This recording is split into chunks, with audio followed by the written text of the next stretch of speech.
ಹೇಳ್ತಾರೆ. ಈ ವಿಧದಲ್ಲಿ ಎಲ್ಲಾದರಿಂದಲೂ ಮುಕ್ತಿಯೊಡನೆ ಮುಕ್ತಿ ಅಂದರೆ ಸ್ವರೂಪ ದರ್ಶನವಾಗುತ್ತದೆ. ನೋಡಿ, ಮುಕ್ತಿ ಅಂದ್ರೇನೆ ಸ್ವರೂಪ ದರ್ಶನ ಅಂತ ಹೇಳ್ತಾರೆ.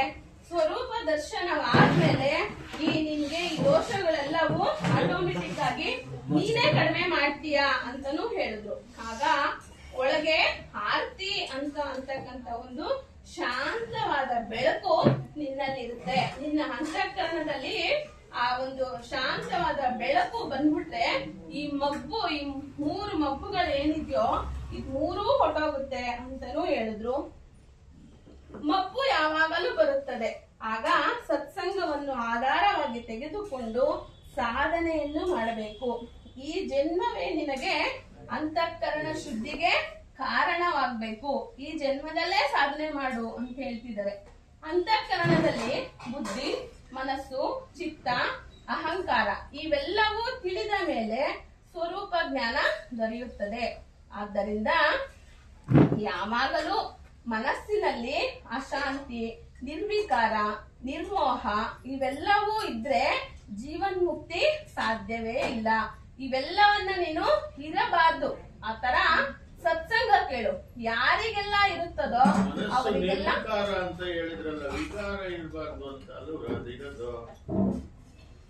ವಿಕಾರ ವಿಕಾರವಿರಬಾರ್ದು. ನಿರ್ವಿಕಾರ ಅಂತ ಹೇಳಿ ನಿರ್ವಿಕಾರ ಅಂದ್ರೆ ನಿರ್ಮೋಹ ಇಲ್ಲಿ ನಿರ್ಮೋಹ, ವಿಕಾರ, ಜೀವನ್ಮುಕ್ತಿ, ಅಶಾಂತಿ, ಅಧೈರ್ಯ ಇವ್ಯಾವುದು ಇರಬಾರ್ದು. ಇದ್ಯಾವುದು ಇಲ್ಲ ಅಂದಾಗ ಮಾತ್ರ ನಿನಗೆ ಮುಕ್ತಿ ದ್ವಾರ ಸಿಗೋದು ಅಂತ ತಿಳಿಸಿದ್ರು. ಯಾವಾಗಲೂ ಭಯವಿಲ್ಲದೆ ಇರುವುದು, ಈ ಲಕ್ಷಣಗಳು ನಮ್ಮೊಳಗೆ ಇದ್ದಿದ್ದೇ ಆದರೆ ಅಂತ ನೀನೇನಾದ್ರೂ ನಿನ್ನನ್ನ ನೀನ್ ಚೆಕ್ ಮಾಡ್ಕೊಂಡ್ರೆ ಈಗ ನೀನು ಜೀವನ್ ಮುಕ್ತಿಯ ಸ್ಥಿತಿಯ ಹಾದಿಯಲ್ಲಿ ಇದೀಯಾ ಅಂತಾನು ತಿಳಿಸಿದ್ರು. ಇವೆಲ್ಲವೂ ಸಿಗ್ಬೇಕು ಅಂದ್ರೆ ಸತ್ಸಂಗ ದ್ವಾರದಿಂದನೇ. ಯಾಕೆ ಬೇಕು ಅಂದ್ರೆ ಈ ಪ್ರಪಂಚವು ತುಂಬಾ ದುಃಖಮಯದಿಂದ ಕೂಡಿದೆ. ಆದ್ದರಿಂದ ಇಲ್ಲಿ ಸತ್ಸಂಗ ತುಂಬಾ ಅವಶ್ಯಕತೆ. ಪ್ರತಿನಿತ್ಯ ದಿನಾನು ಇದನ್ನ ಮಾಡ್ಬೇಕು. ಗುರುವಿನ ವಾಣಿಯನ್ನ ಜ್ಞಾಪಿಸ್ಕೋಬೇಕು ಅಂತ ಹೇಳ್ತಿದ್ದಾರೆ. ಕೊನೆಯಲ್ಲಿ ಒಂದ್ ಮಾತು ಹೇಳಿದ್ರು, ಯಾವುದೇ ಒಳ್ಳೆ ಕೆಲಸವನ್ನಾದ್ರೂ ನಾಳೆ ಮಾಡೋದನ್ನ ಹಿಂದೆ ಮಾಡು, ಇಂದು ಮಾಡೋದನ್ನ ಈಗ್ಲೇ ಮಾಡು. ಇದು ನಿನ್ನ ಸ್ವರೂಪವನ್ನು ತಿಳಿದ ಮೇಲೆ ನಿನಗೆ ಬರುವಂತಹ ಜ್ಞಾನ. ಆಮೇಲೆ ಜೀವನವನ್ನ ಸರಿಯಾಗಿ ತಿಳ್ಕೊ. ಏನು ಜೀವನ ಅಂತ ಹೇಳಿದ್ರೆ ನಿನ್ನ ಸ್ವರೂಪವನ್ನ ನೀನು ತಿಳಿಯೋದೇ ನಿಜವಾದ ಜೀವನ. ಇದೇ ಮೂಲ. ಅಂತಃಕರಣವನ್ನ ಶುದ್ಧಿ ಮಾಡ್ಕೋಬೇಕು. ಈ ಮೂರು ಮಬ್ಬುಗಳು ಹೋಗ್ಬೇಕು ಅಂತ ಹೇಳಿದ್ರೆ ಸತ್ಸಂಗದಿಂದ ಮಾತ್ರ ಸಾಧ್ಯ, ಗುರುವಿಂದ ಮಾತ್ರ ಸಾಧ್ಯ ಅನ್ನೋದನ್ನ ಹೇಳಿ ಸತ್ಸಂಗವನ್ನ ಮುಗಿಸಿದ್ರು. ಸದ್ಗುರು ದೇವಾಯ ಈ ವಿಚಾರವನ್ನ ಇಲ್ಲಿ ಮುಗಿಸ್ತಾ ಇದ್ದಾರೆ. ಧನ್ಯವಾದಗಳು. बोलिए श्री सतनामादि कबीर साहेब की जय, सतगुरु श्री हनुमान साहेब की जय, गुरु माता जी की जय, सर्व संत महंत की जय. ಅತ್ಯುತ್ತಮವಾದ ವಿಚಾರವನ್ನ ತಿಳಿಸಿಕೊಟ್ಟಿದ್ದಾರೆ. ಸುಮ್ಮ ಅವರಿಗೆ ಧನ್ಯವಾದಗಳು. ಮೊದಲಿಗೆ ಏನೋ ಹೇಳಿದ್ರು, ನಾನೇನೋ ಹೇಳಿದೆ ಅಂತ ಮರ್ತೋದೆ. ಏನ್ ಹೇಳಿದೆ? ಕತ್ಲಿರುತ್ತೆ, ಏನೋ ಮಬ್ಬು ಅನ್ನೋ ಪದಕ್ಕೆ ಅರ್ಥನೇ ಹೇಳಿದ್ರಿ ಬರ್ತಾ ಇದ್ದಂಗೆ. ಕತ್ಲಮ್ಮ, ಕಾಣ್ಸಲ್ಲಮ್ಮ, ಕರೆಂಟ್ ಇರಲ್ಲ. ಈಗ ಇವೆಲ್ಲ ನಮ್ಗೆ ವಿಚಾರ ಮಾಡ್ಬೇಕಾದ್ರೆ ಸಾಧು ಸಂಘ ಅವಶ್ಯಕತೆ, ಸಂತರ ಅವಶ್ಯಕತೆ. ರಮಣ ಮಹರ್ಷಿಗಳೇ ಒಬ್ರು ಪ್ರಶ್ನೆ ಹಾಕ್ತಾರೆ, ಭಗವಾನ್ ಅಂದ್ರೆ ದೇವರೇ, ಸಾಧು ಸಂಗತ್ಯ ಸತ್ಸಂಗ ಹೇಗೆ ದೊರೆಯುತ್ತದೆ? ಅದಕ್ಕೆ ಅವರು ಉತ್ತರ ಕೊಡ್ತಾರೆ, ಪೂರ್ವ ಜನ್ಮಗಳಲ್ಲಿ ಎಷ್ಟೋ ಕಾಲ ದಾನ ಧರ್ಮಗಳ, ದೈವಾರಾಧನೆ, ಜಪತಪಾದಿಗಳನ್ನ ಮಾಡಿದವರಿಗೆ ನೋಡಿ, ಇಂಥವ್ರಿಗೆ ಪ್ರಯತ್ನ ಮಾಡದಲೇನೆ ಸದ್ಗುರುಗಳ ಸಾಂಗತ್ಯ ಸಿದ್ಧಿಸುತ್ತದೆ. ಸದ್ಗುರುಗಳ ಸಾಂಗತ್ಯ ಅಂದ್ರೆ ಈ ಪೂರ್ವ ಅಂದ್ರೆ ಹಿಂದಿನ ಜನ್ಮಗಳಲ್ಲಿ ದೈವಾರಾಧನೆ ಮಾಡಿರ್ತೀವಿ, ರಾಮನೋ ಕೃಷ್ಣನೋ. ಆದ್ರೆ ನಾವು ಮಾಡತಕ್ಕಂಥದ ಪೂಜೆಯ ಫಲನ ಅವ್ರು ಯಾರೋ ತೆಗೆದುಕೊಂಡು ವಾಪಸ್ಸು ನಮ್ಗೇನು ಕೊಡ್ಲಿಕ್ಕಾಗೋದಿಲ್ಲ, ನಮ್ಗೆ ವಾಪಸ್ ಬಂದ್ಬಿಡುತ್ತೆ. ಅದಕ್ಕೆ ಬದಲಾಗಿ ಏನೋ ಕೊಡೋದು, ಐಶ್ವರ್ಯ ಕೊಡೋದು ಅವೆಲ್ಲ ಇಲ್ಲ. ನಾವು ಮಾಡಿದಂತ ಪೂಜೆ ಪುನಸ್ಕಾರ ನಮ್ಗೆ ಅದು ಫಲ ಕೊಡುತ್ತೆ. ಯಾಕೆ ಅದನ್ನ ತೆಗೆದುಕೊಳ್ಳೋರು ಅಲ್ಲಿಲ್ಲ. ಅಲ್ಲಿ ಇಲ್ಲದೆ ಇರೋದ್ರಿಂದ ನಾವು ಭಕ್ತಿಯಿಂದ ಮಾಡಿರ್ತೀವಿ. ಹಾಗಾಗಿ ಅದು ವಾಪಸ್ ಬಂದು ನಮ್ಗೆ ಇಂಥ ಒಂದು ಸಾಂಗತ್ಯ, ಸದ್ಗುರುಗಳ ಸಂಘ ಸಿಗುವ ಅವಕಾಶ ದೊರೆಯುತ್ತದೆ. ಇನ್ನು ಮುಂದಿನದು ಅವ್ರು ಹೇಳ್ದಂಗೆ ಮಲ ವಿಕ್ಷೇಪ ದೋಷ ಅವೆಲ್ಲ ನಾವೇ ಕಳ್ಕೊಳ್ಬೇಕು. ಅವುಗಳನ್ನ ಮಲ ಅಂತ ಅಂದ್ರೆ ಆಗ್ಲೇ ಹೇಳಿದ್ರು ಏನೋ ಪಂಚ ವಿಷಯಗಳಲ್ಲಿ ಮನಸ್ಸನ್ನ ಹಾಕಿ ಅದರಲ್ಲಿ ನಾವು ನಮ್ಮ ದೇಹವನ್ನ ತೊಡಗಿಸಿಕೊಳ್ಳೋದು, ಮನಸ್ಸನ್ನ ತೊಡಗಿಸಿಕೊಳ್ಳೋದು. ಆವರಣ ಅಂದ್ರೆ ಕತ್ತಲು, ಅಜ್ಞಾನ. ವಿಕ್ಷೇಪ ಅಂದ್ರೆ ನಿಧಿ, ಅದು ಬೇರೆ, ಇಲ್ಲಿ ಬೇರೆ. ವಿಕ್ಷೇಪ ಅಂದ್ರೆ ಹಾಗಾಗಿ ಇವುಗಳನ್ನೆಲ್ಲ ಕಳೆಕೊಳ್ಬೇಕಾದ್ರೆ ನಾವು ಸಂಶಯ. ವಿಕ್ಷೇಪ ಅಂದ್ರೆ ಸಂಶಯ. ಮಲ ವಿಕ್ಷೇಪ ಆವರಣಗಳ ದೋಷ ನಾವು ಅಗತ್ಯವಾಗಿ ಕಳ್ಕೊಳ್ಬೇಕು. ಅದನ್ನ ಇನ್ನೊಂದು ಕಡೆ ಹೇಳ್ತಾರೆ, ಇವೆಲ್ಲ ಕಳಿಬೇಕಾದ್ರೆ ನಾವು ಸಾಕಷ್ಟು ತನುಮನ ಧನಗಳಿಂದ ಸೇವೆ ಮಾಡ್ತಾ ಇರಬೇಕು. ಮಲ ವಿಕ್ಷೇಪ. ಇನ್ನೊಂದು ಮಲ, ಅದ್ರ ದೋಷ ಏನು ಅಂತಂದ್ರೆ ಇನ್ನೊಂದು ಕಡೆ ಹೇಳ್ತಾರೆ, ಈ ದೇಹಾದಿ ನೋವುಗಳು, ನಿದ್ದೆ ಬರೋದು, ಮತ್ತೊಂದು ಇವೆಲ್ಲವೂ ಸಹ ಬರ್ತಾ ಇರ್ತವೆ. ಅಂದ್ರೆ ವಯಸ್ಸಾದವ್ರಿಗೆ ಬಂದೇ ಬರುತ್ತೆ. ವಯಸ್ಸಿರೋರ್ಗೂ ಅದು ಬರುತ್ತೆ ಏನಂದ್ರೆ ಅವರು ಸೇವೆನಲ್ಲಿ ತೊಡಗಿಸ್ಕೊಂಡಾಗ ಅದು ಎಲ್ಲ ಕಡಿಮೆ ಆಗುತ್ತೆ ಅನ್ನೋ ಒಂದು ವಿಚಾರವನ್ನ ಅಲ್ಲಿ ಹೇಳ್ತಾರೆ. ಮತ್ತೆ ಇಲ್ಲೊಂದು ಶುದ್ಧ ಜ್ಞಾನ ವಿಚಾರ ಹೇಳಿದ್ರು. ಅಲ್ಲಿ ನಮ್ಮ ಶುದ್ಧ ಜ್ಞಾನ ನೋಡಿ, ಶುದ್ಧ ಜ್ಞಾನ ಯಾವುದು ಅಂದ್ರೆ ಗುರುಮುಖದಿಂದ ಜ್ಞಾನ ಶ್ರವಣ ಮಾಡುವುದರಿಂದ. ನೋಡಿ, ಗುರುಗಳ ಮುಖಾನೇ ಜ್ಞಾನ ಶ್ರವಣ ಮಾಡಬೇಕು, ವಿದ್ಯೆಯನ್ನ ತಿಳಿಬೇಕು, ವಿದ್ಯೆಯನ್ನ ಕಲಿಬೇಕು. ಏನು ದೇಹ ಮತ್ತು ಆತ್ಮ ಇವುಗಳನ್ನ ವಿವೇಕ ವಿಚಾರಗಳಿಂದ ತಿಳಿದುಕೊಳ್ಳುವ ಜ್ಞಾನ ಉಂಟಾಗುವುದು. ಯಾವುದರಿಂದ? ಗುರುಗಳಿಂದ. ದೇಹ ಅಂದ್ರೇನು, ಜ್ಞಾನ ಅಂದ್ರೇನು, ಆತ್ಮ ಅಂದ್ರೇನು, ಇವುಗಳೆಲ್ಲ ಗುರುಗಳ ಮೂಲಕನೇ ತಿಳಿಯೋದು, ಸತ್ಸಂಗದ ಮೂಲಕನೇ ತಿಳಿಯೋದು. ಬೇರೆ ಎಲ್ಲೂ ಸಿಗೋದಿಲ್ಲ. ಎಲ್ಲ ಬೇರೆ ಬೇರೆ ವಿಚಾರಗಳನ್ನ ಹೇಳ್ತಾರೆ, ಕಥೆ ಪುರಾಣಗಳನ್ನ ಹೇಳ್ಕೊಳ್ತಾರೆ. ಅಲ್ಲಲ್ಲೂ ಇದೆ. ಭಾಗವತದಲ್ಲಿ ಶ್ರೀ ಕೃಷ್ಣನು ಉದ್ಭವನಿಗೆ ಆತ್ಮಜ್ಞಾನದ ಉಪದೇಶ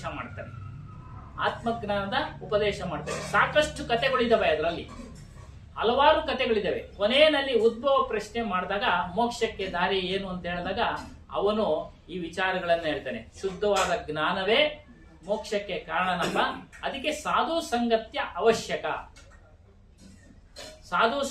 ಸಾಧು ಸಂತರ ಅವಶ್ಯಕ. ನೋಡಿ, ಇದರಿಂದ ಜ್ಞಾನ ಉಂಟಾಗೋದು. ಇದರಿಂದ ಹೇಗೆ ನಾವು ಪಡೆಯೋದು ಅಂದ್ರೆ ಗುರುಭಕ್ತಿನ ಅವಶ್ಯಕವಾಗಿ ಮಾಡ್ಬೇಕು. ಕೊನೆಗೆ ಹೇಳೋದು ಗುರುಭಕ್ತಿಯಿಂದಲೇ ಬ್ರಹ್ಮಾನುಭವ ಉಂಟಾಗುವುದು. ಅಂದ್ರೆ ಆತ್ಮನೇ ನಾನು ಅನ್ನೋ ಅನುಭವ ಉಂಟಾಗುವುದು. ಇದು ಸಿದ್ಧಾಂತ ಹೇಳುದು. ಸಿದ್ಧಾಂತ ಸತ್ಯ. ಸಿದ್ಧಾಂತದ ಅರ್ಥ ಏನು ಅಂತಂದ್ರೆ ಪರೀಕ್ಷೆ ಮತ್ತು ಪುರಾವೆಗಳ ಆಧಾರದ ಮೇಲೆ, ನೋಡಿ, ಪರೀಕ್ಷೆ ಮತ್ತು ಪುರಾವೆಗಳ ಆಧಾರದ ಮೇಲೆ ಅಂತಿಮ ತೀರ್ಮಾನಕ್ಕೆ ಬರುವುದು. ಅಂತಿಮ ತೀರ್ಮಾನ ಪರೀಕ್ಷೆ. ಇವಾಗ ಕಬೀರ್ ಸಾಹೇಬರು ಅನೇಕ ಚೈತನ್ಯ ಅಂತ ಹೇಳಿದ್ದಾರೆ. ಅನೇಕ ಚೈತನ್ಯ ಏನೋ, ನನ್ನ ಹಾಗೆ ಬೇರೆ ಚೈತನ್ಯಗಳು ಇದಾವೆ, ಪ್ರಾಣಿಗಳಲ್ಲೂ ಚೈತನ್ಯ ಇದೆ.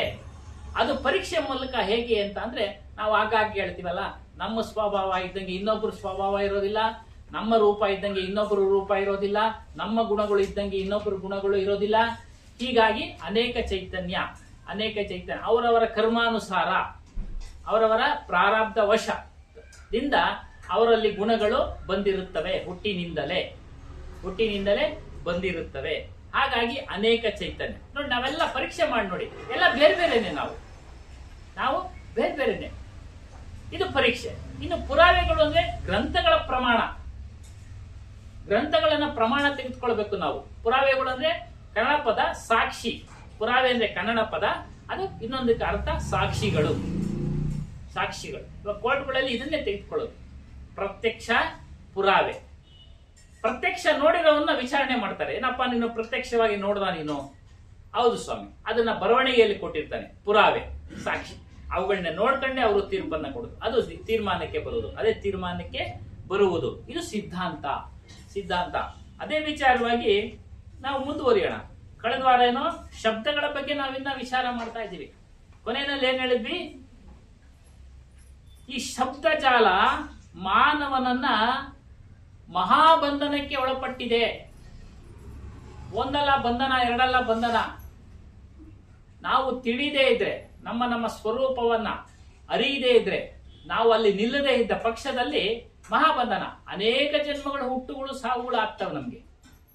ಬರೀ ನರಜನ್ಮವೇ ಇಲ್ಲ, ನಮ್ಮ ಪ್ರಾರಬ್ಧ ಕರ್ಮಾನುಸಾರ, ನಮ್ಮ ಕರ್ಮಾನುಸಾರ ಪ್ರಾಣಿಗಳ ಜನ್ಮ ಆಗ್ಬೋದು, ಪಶುಗಳ ಜನ್ಮ ಆಗ್ಬೋದು, ಜಲಚರಗಳ ಜನ್ಮ ಆಗ್ಬೋದು. ಎಷ್ಟು ಇದೆಯೋ ಅಷ್ಟು.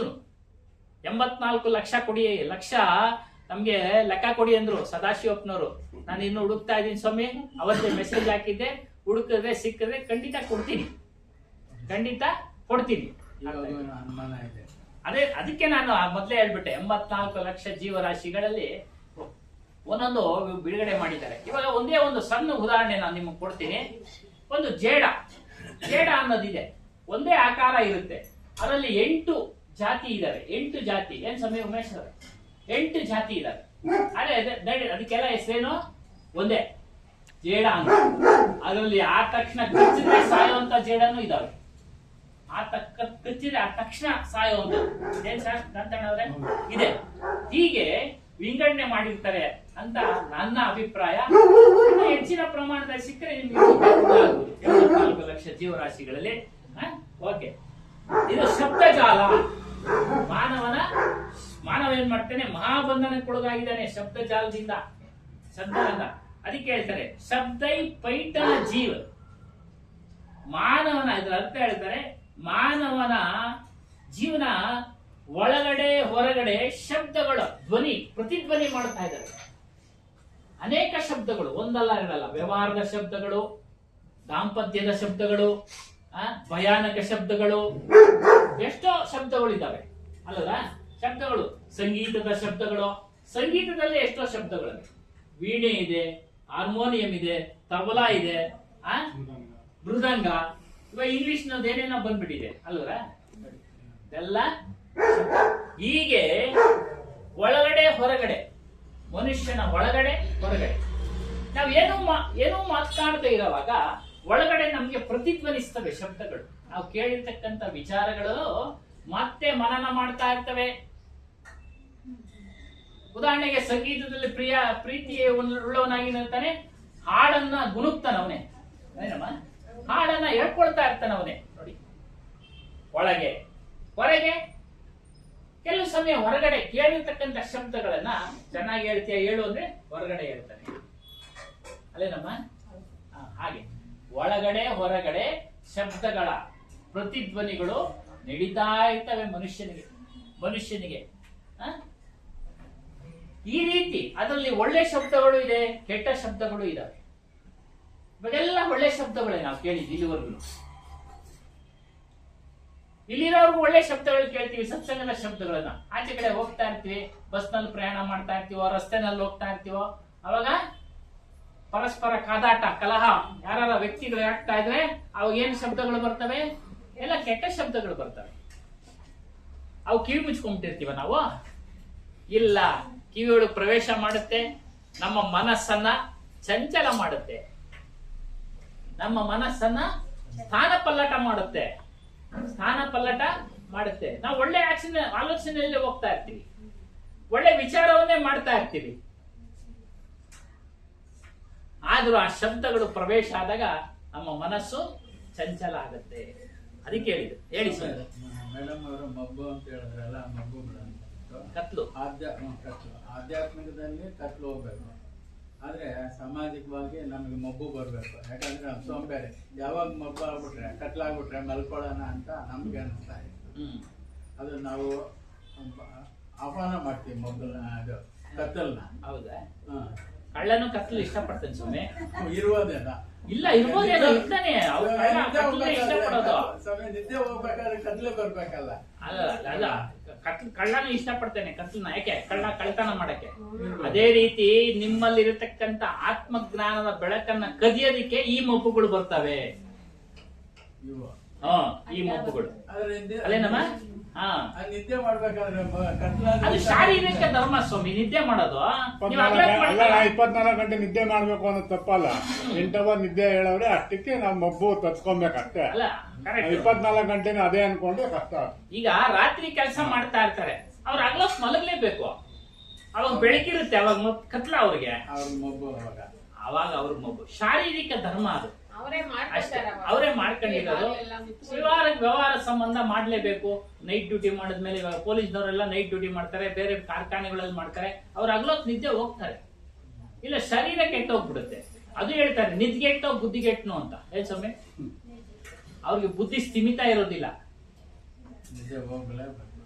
ನಿದ್ದೆ ಹೋಗ್ಲೇಬೇಕು. ಅದು ಶರೀರದ ಧರ್ಮ, ಅದು ಶರೀರದ ಧರ್ಮ, ಅದು ಪ್ರಕೃತಿ, ಅದು ನಡಿಲೇಬೇಕು. ಅದಕ್ಕೆ ವಿಶ್ರಾಂತಿ ಬೇಕು ಅಷ್ಟೇ. ಈ ರೀತಿಯಾಗಿ ಶಬ್ದಗಳು, ಅನೇಕ ಶಬ್ದಗಳು ಮನುಷ್ಯನನ್ನ ದುಃಖಕ್ಕೆ ಈಡು ಮಾಡುತ್ತವೆ. ಇಲ್ಲಿ ಹೇಳ್ತಾರೆ, ಯಾವ ಪಂಡಿತನ ಹತ್ರ ಹೋಗ್ತಾರೆ, ನಿಮ್ ಗರಗತಿಗಳು ಚೆನ್ನಾಗಿಲ್ಲ, ಆ ಶಬ್ದಗಳು ಮನುಷ್ಯನನ್ನ ದುಃಖಕ್ಕೆ ಈಡು ಮಾಡ್ತವೆ. ನಿನ್ನ ಆಯುಷ್ ಇಷ್ಟೇ ಅನ್ನೋದು ದುಃಖಕ್ಕೆ ಈಡು ಮಾಡ್ತವೆ. ಅದಕ್ಕೆ ಇಲ್ಲೊಂದು ವಚನ ಹೇಳಿದರೆ, ಪಾಂಚ ಭೌತಿಕಮು ದುರ್ಲಭమైన ಕಾಯಂಬು ಎಪ್ಪಡೋ ವಿಡಿಸೇದಿ ಇರುಕಲೇದು. శతవర్షు ములద కవితము చెప్పిన గాని నమ్మరాద మాట ನಮ್ಮ ಬಾಲ್ಯముందో మంచి ప్రాయముందో ముసలిందులోకో ముదుమియందో ಯಾರನೋ ಅಡವಿನಿಯೋದೋಕೋ ಮದ್ಯಂಬುನೋ ಎಪ್ಪಡೋ ಏ ವೇಳನೋ ಅಂತೂ ಮರಣಮೇ ನಿಶ್ಚಯಮು. ಏನೋ ಈ ಪಂಚ ಭೌತಿಕದಿಂದ ಆಗಿರತಕ್ಕಂಥ ದೇಹ, ಪಂಚಭೂತಗಳಿಂದ ಆಗಿರತಕ್ಕಂಥ ದೇಹ, ಇದು ದುರ್ಲಭ ಸಿಕ್ಕಿದೆ ನಮ್ಗೆ. ಈಗ ನಮ್ಮ ಅದೃಷ್ಟವಂತರು. ಈ ದುರ್ಲಭಮೈನ ಕಾಯಮ, ಈ ದೇಹ ಯಾವತ್ತಿದ್ರೂ ಒಂದು ಹೋಗುತ್ತೆ. ಅದಕ್ಕೊಂದು ವಿಚಾರ, ನಮ್ಗೆ ಆಯುಷ್ ಎಷ್ಟು ಅಂತ ಹೇಳಿದ್ರೆ ಹೇಳ್ತಾನೆ, ಅದು ಆಯುಷ್ ವಿಚಾರನೆ. ಒಂದ್ ಕತೆ, ಬುದ್ಧ ಅದೆಲ್ಲ ಇದೇ ರೀತಿ ಶಿಕ್ಷಣ ಕೊಡ್ತಾ ಇರ್ತಾನೆ, ಆತ್ಮಜ್ಞಾನದ ಶಿಕ್ಷಣ. ಒಂದು ಪ್ರಶ್ನೆ ಮಾಡ್ತಾನೆ ಶಿಷ್ಯರಲ್ಲಿ, ಏನ್ ಸ್ವಾಮಿ, ಏನಪ್ಪಾ ನಿನ್ನ ಆಯುಷ್ ಎಷ್ಟು? ಅವನು ಹೇಳ್ತಾನೆ, ನನ್ಗೆ 50 ಸ್ವಾಮಿ. ಇನ್ನೊಬ್ನು ಹೇಳ್ತಾನೆ, ನನ್ಗೆ 100 ಸ್ವಾಮಿ. ಇನ್ನೊಬ್ಬ ಶಿಷ್ಯ ಹೇಳ್ತಾನೆ. ಹೀಗೆ ಅವರವ್ರ ಮನಸ್ಸು ತೋಚಿದ್ದು. ಮನುಷ್ಯನ ಆಯುಷ್ ಎಷ್ಟು ಅಂದ್ರೆ ಒಬ್ಬೊಬ್ರು ಒಂದೊಂದು ರೀತಿ ಹೇಳ್ತಾರೆ. ಅವನು ಹೇಳ್ತಾನೆ ಎಲ್ಲರಿಗೂ ಅಲ್ಲ. ಅವನು ಹೇಳ್ತಾನೆ 70 ಅಲ್ಲ, 20 ಅಲ್ಲ, ಒಂದಿನ ಅಲ್ಲ. ಕೊನೆಗೆ ಮುಖ್ಯ ಶಿಷ್ಯ ಆನಂದ ಅಂತ ಇರ್ತಾನೆ. ಅವನೆದ್ದು, ಸ್ವಾಮಿ ಎಲ್ಲ ಅಲ್ಲ ಅಲ್ಲ ಅಂತ ಇದ್ದಾರೆ, ನೀವೇ ಹೇಳ್ಬಿಡಿ ಉತ್ತರ. ಅವಾಗ ಅವನು ಹೇಳ್ತಾನೆ, ಮನುಷ್ಯನ ಆಯುಸ್ಸು ಎಷ್ಟು? ಒಂದು ಉಸಿರು ಆಚೆಗೆ ಹೋಗಿದೆ, ಮತ್ತೆ ಒಳಗಡೆ ಹೋಗುತ್ತೋ ಇಲ್ಲೋ ಗೊತ್ತಿಲ್ಲ. ಒಳಗಡೆ ಹೋಗಿದೆ, ಹೊರಗಡೆ ಬರುತ್ತೋ ಇಲ್ಲೋ ಗೊತ್ತಿಲ್ಲ. ಅದಕ್ಕೆ ಶ್ವಾಸಮೇ ನಾಮಲೆ ವೃತಾ ಶ್ವಾಸ ಮತಿ ಕೋಯ್ ನಾ ಜಾನೆ ಶ್ವಾಸಕ್ಕೂ ಹಾವನ ಹೋಯ್ ನಾವು. ಶ್ವಾಸಕ್ಕೂ ನಾಮಸ್ಮರಣೆ ಮಾಡಿ ಅಂತಾರೆ ಕಬೀರ್ ಸಾಹೇಬರು. ಸಾಧುಗಳು ದಿನದಲ್ಲಿ 12 ಗಂಟೆನೂ ಸತ್ಸಂಗ ಮಾಡಿ, ಏನು ಕುಳಿತುಕೊಂಡು ಸತ್ಸಂಗ ಮಾಡೋದಿಲ್ಲ, ಮಾನಸಿಕವಾಗಿ ಪೂಜೆ ಮಾಡಿ. ಅದೇ ಬಾಳಿನ ಮೋಹವು ನೀಗಲು ಮನದಿ ಮಾಡು ಸದಾ ಗುರು ಧ್ಯಾನ. ಮಾನಸಿಕ ಪೂಜೆ ಮಾಡಿ ಅಂತ, ಮಾನಸಿಕ ಪೂಜೆ ಮಾಡಿ. ಅಲ್ಲಿಗೆ ಒಳಗಿರೋದು ಗಾಳಿ ಆಚೆ ಬರ್ದಿದ್ರು ಕಷ್ಟ, ಆಚೆ ಇರೋದು ಒಳಗೆ ಹೋಗ್ದಿದ್ರು ಪುಸ್ ಪುಸ್. ಅದೇ ಅಷ್ಟೇ. ಅದನ್ನೇ ಇಲ್ಲಿ ಹೇಳ್ತಾ ಇರ್ತಾರೆ, ಇದು ದುರ್ಲಭಮೈನ ಕಾಯಂಬು. ಯಾವಾಗ ಏನೋ ಗೊತ್ತಿಲ್ಲ. ಹೇಳ್ತಾರೆ, ನಿನಗೆ 100 ವರ್ಷ ಇದಕ್ಕೆ ಆಯುಷು ಅಂತ ಯಾರಾದ್ರೂ ಶಾಸ್ತ್ರ ಹೇಳಿದ್ರೆ ನಂಬೇಡ. ಅವರು ಮಾತ್ನ ವಚನ ಹೇಳಿದ್ರು, ಮಾತು ನಂಬಬೇಡ. ಯಾಕೆ? ಬಾಲ್ಯದಲ್ಲಿ ಹೋಗ್ಬಿಡುತ್ತೋ ಗೊತ್ತಿಲ್ಲ. ಜಾತಕ ನಾವು ಮಗು ಹುಡ್ತಾನೆ, ಅದು ಸಂಪ್ರದಾಯ. ಜಾತಕ ತೆಗೆದುಕೊಂಡು ತೋರಿಸ್ತೀವಿ, ಎಷ್ಟು ವರ್ಷ ಆಯುಷು ಏನು ಎಲ್ಲ ಗ್ರಹಗತಿಗಳೆಲ್ಲ ಹೇಳ್ತಾನೆ. ಅದು ಒಂದು ಸಂಪ್ರದಾಯ, ಒಂದು ಗಣಿತ ಲೆಕ್ಕಾಚಾರ. ಅದು ನಡ್ಕೊಂಡು ಬಂದಿದೆ. ಆದ್ರೆ ನಾವು ಜ್ಞಾನದ ಮೂಲಕ ಅದನ್ನ ಯೋಚನೆ ಮಾಡ್ಬಿಟ್ಟು ಅದನ್ನ ಪಕ್ಕಕ್ಕಿಡ್ಬೇಕಷ್ಟೇ. ಆದ್ರೆ ಎಲ್ಲಾ ಕೆಲಸ ಕಾರ್ಯಗಳನ್ನ ಮಾಡ್ತಾ ಇರ್ಬೇಕು. ನಮ್ಮ ಮಗು ಹೊಸದಾಗಿ ಉಂಟ, ಅವ್ನ ಜಾತಕ ತೋರಿಸ್ತೀವಿ, 100 ವರ್ಷ ಆಯುಷು, ಗ್ರಹಗತಿಗಳು ಇಂಥ ಸಮಯದಲ್ಲಿ ಚೆನ್ನಾಗಿರ್ತಾನೆ, ಹೌದಾ ಸಂತೋಷ ಪಡೋಣ, ಪಕ್ಕಕ್ಕಿಡೋಣ. ಮಧ್ಯದಲ್ಲೇ ಹೋಗ್ಬಿಟ್ಟು ಅವಾಗ ಅವ್ನು ಜ್ಯೋತಿಷ ಕುಕ್ಕೆ ಪಟ್ಟಿ ಕೇಳ್ತೀವ ನಾವು. ಏನಿಲ್ಲ. ಏನ್ ಹೇಳ್ತೀವಿ?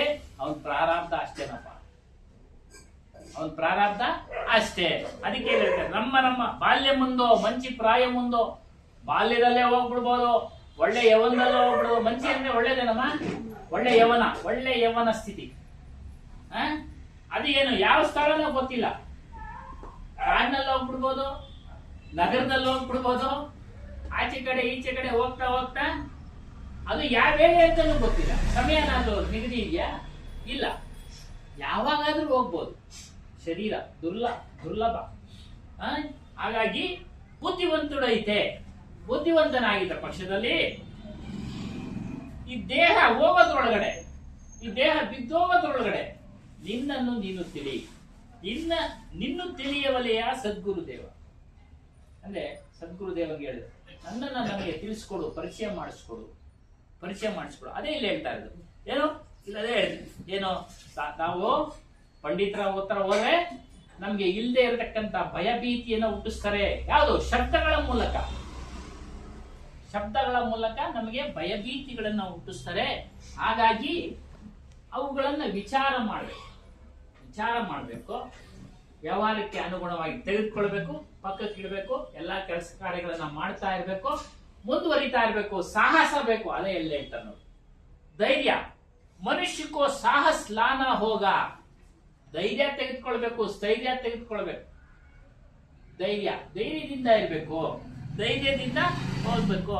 ಮತ್ತು ಶಬ್ದಗಳನ್ನ ಆಯ್ಕೆ ಮಾಡ್ಕೊಳ್ಬೇಕು. ಯಾವ ಶಬ್ದಗಳು ನಮಗೆ ಮುಕ್ತಿಯ ಮಾರ್ಗ ತೋರಿಸ್ತವೆ, ಯಾವ ಶಬ್ದಗಳು ನಮಗೆ ಮುಕ್ತಿಯ ಮಾರ್ಗ ತೋರಿಸ್ತವೆ, ಯಾವ ಶಬ್ದಗಳು ನಮಗೆ ಮುಕ್ತಿಯ ಮಾರ್ಗ ತೋರಿಸೋದಿಲ್ಲ, ಇವೆಲ್ಲ ವಿಚಾರ ಮಾಡಬೇಕು. ಶಾಸ್ತ್ರಗಳಲ್ಲಿ ಹೇಳಿದೆ, ಆತ್ಮನೋ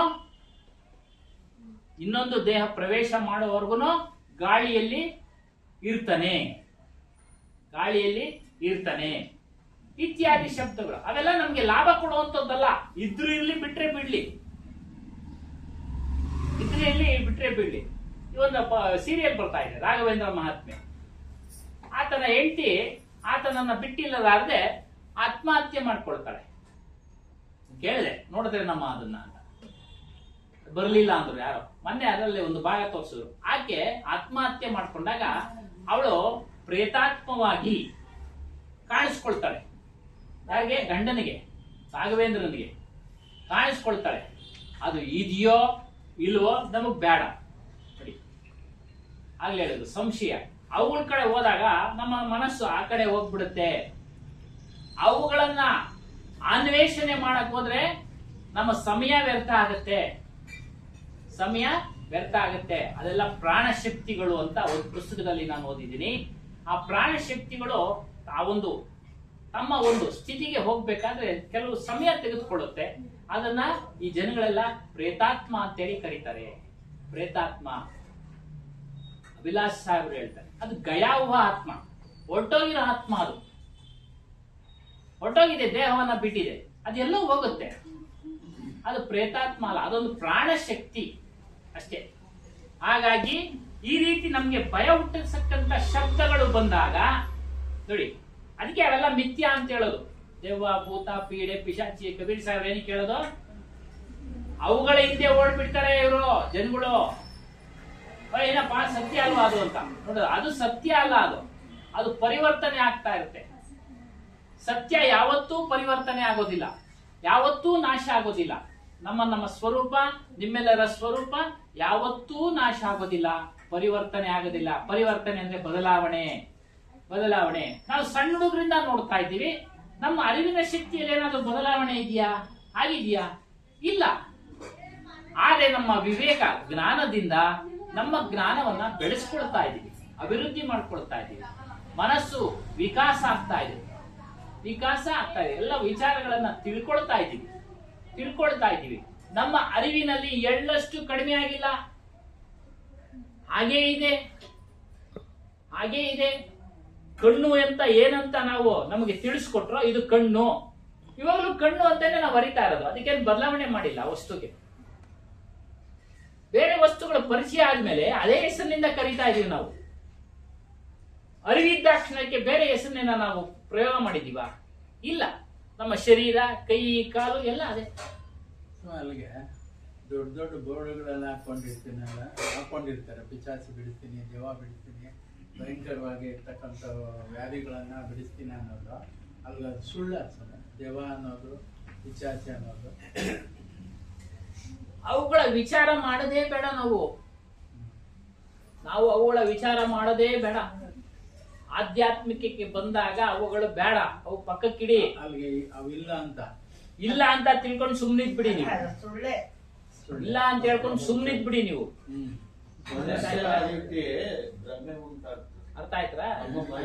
ಮಾತುಗಳು ನಮಗೆ ಬಿದ್ದಾಗ ಸಾರ ಶಬ್ದಗಳು ಅಂತ ಹೇಳ್ತಾನೆ. ಈ ಸಾರ ಶಬ್ದವಲ್ಲ, ಅದು ಬಿದ್ದಾಗ ಮನಸ್ಸು ಭ್ರಮೆ ಉಂಟು. ನಮಗೆ ಒಂದು ಸಾರ ಶಬ್ದಕ್ಕಿಂತ ಇಂಥ ಶಬ್ದಗಳೇ ಒಬ್ಬರಿಗೆ ಒಂದೇ ಒಂದು ನಿಮಿಷ ಒಬ್ಬ ಡಾಕ್ಟ್ರು ನಾನು ಓದೆ, ಬಹಳ ಸ್ನೇಹ ನನಗೂ ಅವ್ರಿಗೂ. ಹೋದಾಗ ಆ ಪಕ್ಕದ ರೂಮಲ್ಲಿ ಒಂದು 10 ನಿಮಿಷ ಭಗವದ್ಗೀತೆ ಹೇಳಿ ಅಂತಾರೆ.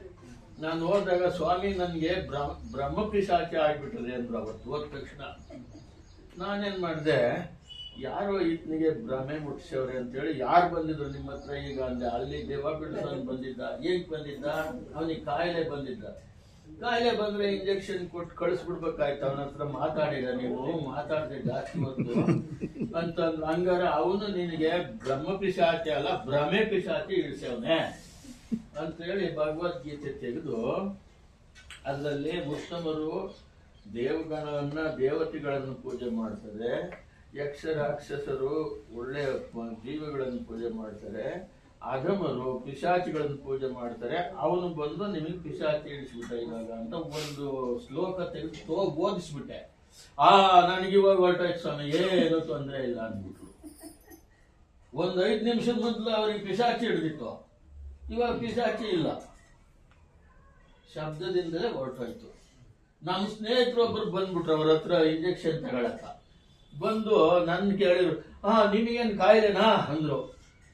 ನಾನ್ ಸುಮ್ನೆ ಕೂತಿದ್ದೆ. ನಾನೇನು ಹೇಳ್ದ, ಡಾಕ್ಟರ್ ಏನ್ ಮಾಡ್ಬಿಟ್ರು, ಅಯ್ಯೋ ಸ್ವಾಮಿಗಳಿಗೆ ಕಾಯಿಲೆ ಇಲ್ಲ ಸ್ವಾಮಿ, ನನಗ್ ಕಾಯಿಲೆ ಬಂದ್ಬಿಟ್ಟಿತ್ತು, ಒಂದ್ ಇಂಜೆಕ್ಷನ್ ಕೊಟ್ರು, ಎಲ್ಲ ಹೋಗ್ಬಿಡ್ತು ಅಂತ ಅವ್ರು ಹಂಗೆ ಹೇಳ್ಬಿಟ್ರು. ಈತನು ಅಲ್ಲೂ ಹೋಗ್ಬಿಟ್ಕೊಂಡು ಇದೇನಿದು, ಇವ್ರು ಇಂಜೆಕ್ಷನ್ ಕೊಟ್ರ ಡಾಕ್ಟ್ರಿಗೆ. ನಾನೇನ್ ಮಾಡ್ದೆ, ತಿಪ್ಪೇಶಾಸ್ತ್ರಿ ಇಲ್ಲ, ಅವ್ರು ಏನು ಅಂತಾರೆ, ನಾನು ಯಾವ ಇಂಜೆಕ್ಷನ್ ಕೊಡೋ ಡಾಕ್ಟರ್ ಅಲ್ಲ, ಅವ್ರಿಗೇನೋ ಭ್ರಾಂತಿ ಹಿಡಿದಿತ್ತು, ಬಿಟ್ಟು ಹೇಳಿ ಸ್ವಾಮಿ. ಅದು ಭ್ರಮೆ ಹಿಡಿಸಿಬಿಟ್ಟಿದ್ದ ಅವನು ಶಬ್ದದಿಂದ. ಸ್ವಾಮಿ ಅವರೇ, ನನಗೆ ಒಂದಷ್ಟು ಪ್ರಶ್ನೆ ನಿಮ್ ಗುರುಗಳ ಹತ್ರ ಕೇಳ್ರಿ ಅನ್ನತಕ್ಕಂಥದ್ದು ನನ್ನಲ್ಲಿ ಇದಿದೆ. ಏನು ಅಂದ್ರೆ, ಇವಾಗ ಆಚೆ ಇರ್ತಕ್ಕಂಥ ಗಾಳಿ ಒಳಕ್ ಹೋಗ್ಲಿಲ್ಲ ಅಂದ್ರೆ ಡಮಾರತಾನೆ. ಆದ್ರೆ ನೀವು ನಮಗೆ ಮನುಷ್ಯನಿಗೆ ನವರಂಧ್ರಗಳು ಇರುತ್ತಾನೆ ಇರೋದು. ಹೌದು, ಇದೆ. ಎಲ್ಲ ನವರಂಧ್ರಗಳಲ್ಲಿ ಗಾಳಿ ಹೋಗುತ್ತೆ ಬರುತ್ತೆ ಅಂತಲ್ಲ. ಹೋಗಲ್ಲ, ಆಚೆ ಬರೋದಷ್ಟೇ. ಮತ್ತೆ ನವರಂಧ್ರಗಳು ಯಾಕಿರೋದು? ಆಚೆ ಹೋಗೋದಿಕ್ಕೆ, ಒಳಗಡೆ ಇರೋದು. ನೋಡಿ, ಇಲ್ಲಿ ಉಸಿರಾಟಕ್ಕೆ ನಾವು ಗಾಳಿ ತಗಂತೀವಿ. ಆ ಗಾಳಿ ನಮ್ಗೆ ಅಪಾನ ವ್ಯಾನ ಸಮಾನ ವ್ಯಾಯು ಈ ರೀತಿಯಾಗಿ ವಿಂಗಡೆ ಆಗ್ಬಿಟ್ಟು ರಕ್ತ ಚಲನೆ, ಮಲಮೂತ್ರ ವಿಸರ್ಜನೆ ಎಲ್ಲ ಟೈಮ್ನಲ್ಲೂ ವಿಸರ್ಜನೆ ಆಗುತ್ತಾ? ಆ ಸಮಯಕ್ಕೆ ಅನುಗುಣವಾಗಿ ಅವು ಕೆಲಸ ಮಾಡ್ತವೆ. ಗುರುಗಳ ಹತ್ರ ಇಟ್ಬಿಟ್ರೆ ಅದು ಅಲ್ಲ, ನೇರವಾಗಿ ಅದಕ್ಕೆ ಆ ಸಮಯಕ್ಕೆ ಅನುಗುಣವಾಗಿ ಕೆಲಸ ಮಾಡ್ತವೆ. ಮತ್ತೆ ಇದರಲ್ಲಿ ಅವನು ಒಳಗೆ ಆಚೆ ಇರ್ತಕ್ಕಂಥದ್ದು ಗಾಳಿ ಒಳಗೆ ಹೋಗ್ಲಿಲ್ಲ ಅಂದ್ರೆ ಇದು ಸೈಕಲ್ ಪಂಪ್ ಇನ್ನ ಬೇರೆ ಏನೇ ಬಂದೈತೆ ತಗೊಂಡು ಬಿಟ್ರೆ ಗಾಳಿ ಒಳಗೆ ಗಾಳಿ ಹೋಗುತ್ತಲ್ಲ. ಮತ್ತೆ ಅದಕ್ಕೆ ಹೇಳ್ತೀನಿ, ನಾನೆಲ್ಲ ಓದಿದ್ ನೆನ್ಪು. ಒಬ್ಬ ಬಾಲಕ, 2 ಬಾಲಕರು ಆಟ ಆಡ್ತಾ ಇದ್ರಂತೆ. ಮೂಗಿಂದ ತಗೋಬೇಕು ಗಾಳಿ, ಅದು ಇರೋದು ನಿಯಮ. ಅವನೇನ್ ಮಾಡ್ದ, ಗುದಸ್ಥಾನದಲ್ಲಿ ಪಂಪ್ ಹೊಡುತ್ತಂತೆ. ನಡೆದಿರೋ ಘಟನೆ ಸಂವಿಧಾನ ಕೇಳಿ. ಯಾವ ಒಂದು ನಿಯಮ ಇದೆ, ಗಾಳಿ ಎಲ್ಲಿಂದ ಹೋಗ್ಬೇಕು, ನಾವು ತೆಗೆದುಕೊಳ್ಬೇಕು, ಮೂಗಿನ ಮೂಲಕ ತೆಗೆದುಕೊಳ್ಬೇಕು. ಅವನು ಗುದಸ್ಥಾನದ ಮೂಲಕ ಪಂಪ್ ಹೊಡೋದಕ್ಕೆ ಔಟ್. ಅವನು ಏನ್ ಸಮಯ, ಆ ಬಾಲಕ ಗೊತ್ತಿಲ್ಲ, ಅವ್ರಿಬ್ರಿಗೆ ಗೊತ್ತಿಲ್ಲ. ಆಟ ಆಡಕ್ ಹೋಗಿ ಏನ್ ಮಾಡಿದ್ರು, ಇರೋ ಈ ಜಾಗ ಆಯ್ತಲ್ಲ ಅಂತ ಪಂಪ್ ಹೊಡೆದ. ಸೈಕಲ್ದು ಬ್ಲೋ ಗೊತ್ತಾಯ್ತಾ? ಅದಕ್ಕೆ ನಿಯಮ ಐತೆ ಸ್ವಾಮಿ, ನಿಯಮ ಐತೆ. ಅಲ್ಲಿಗೆ ಓಳಿ ಅಲ್ಲ ಇಷ್ಟ ಹೇಳಿದ್ಮೇಲೆ ನೀವು ಅರ್ಥ ಮಾಡ್ಕೊಬೇಕು. ಇಲ್ಲೇ ಸ್ವಾಮಿ ನಾನು ಹೇಳ್ಬೇಕಲ್ಲ ಅವ್ರಿಗೆ.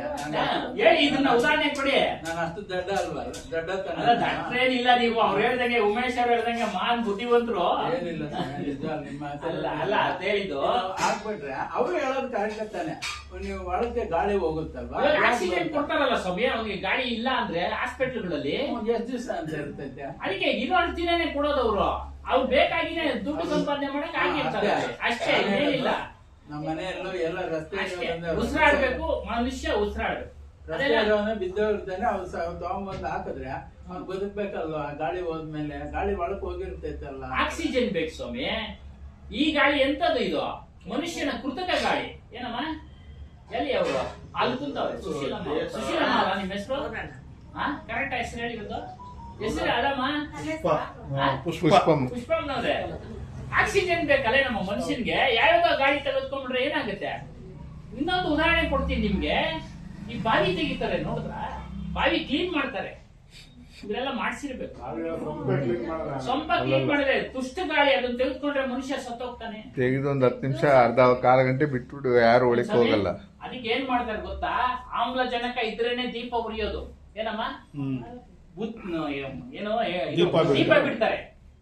ಹಳೆ ಕಾಲದವರು ದೀಪ ಬಿಟ್ಟು ನೋಡ್ತಾರೆ. ಅದು ಎಲ್ಲಿವರೆಗೂ ಉರಿಯಿತ್ತು ಅಲ್ಲಿವರೆಗೇನೆ ಇವ್ರು ಇಳಿಯೋದು, ಅಲ್ಲಿಂದ ಆಚೆ ಇಳಿಯಲ್ಲ. ನಾವು ಈ ಕೆಲಸ, ಈ ಒಂದು ಕೇಸ್ಗಳನ್ನ ಅಟೆಂಡ್ ಮಾಡಿದೀವಿ.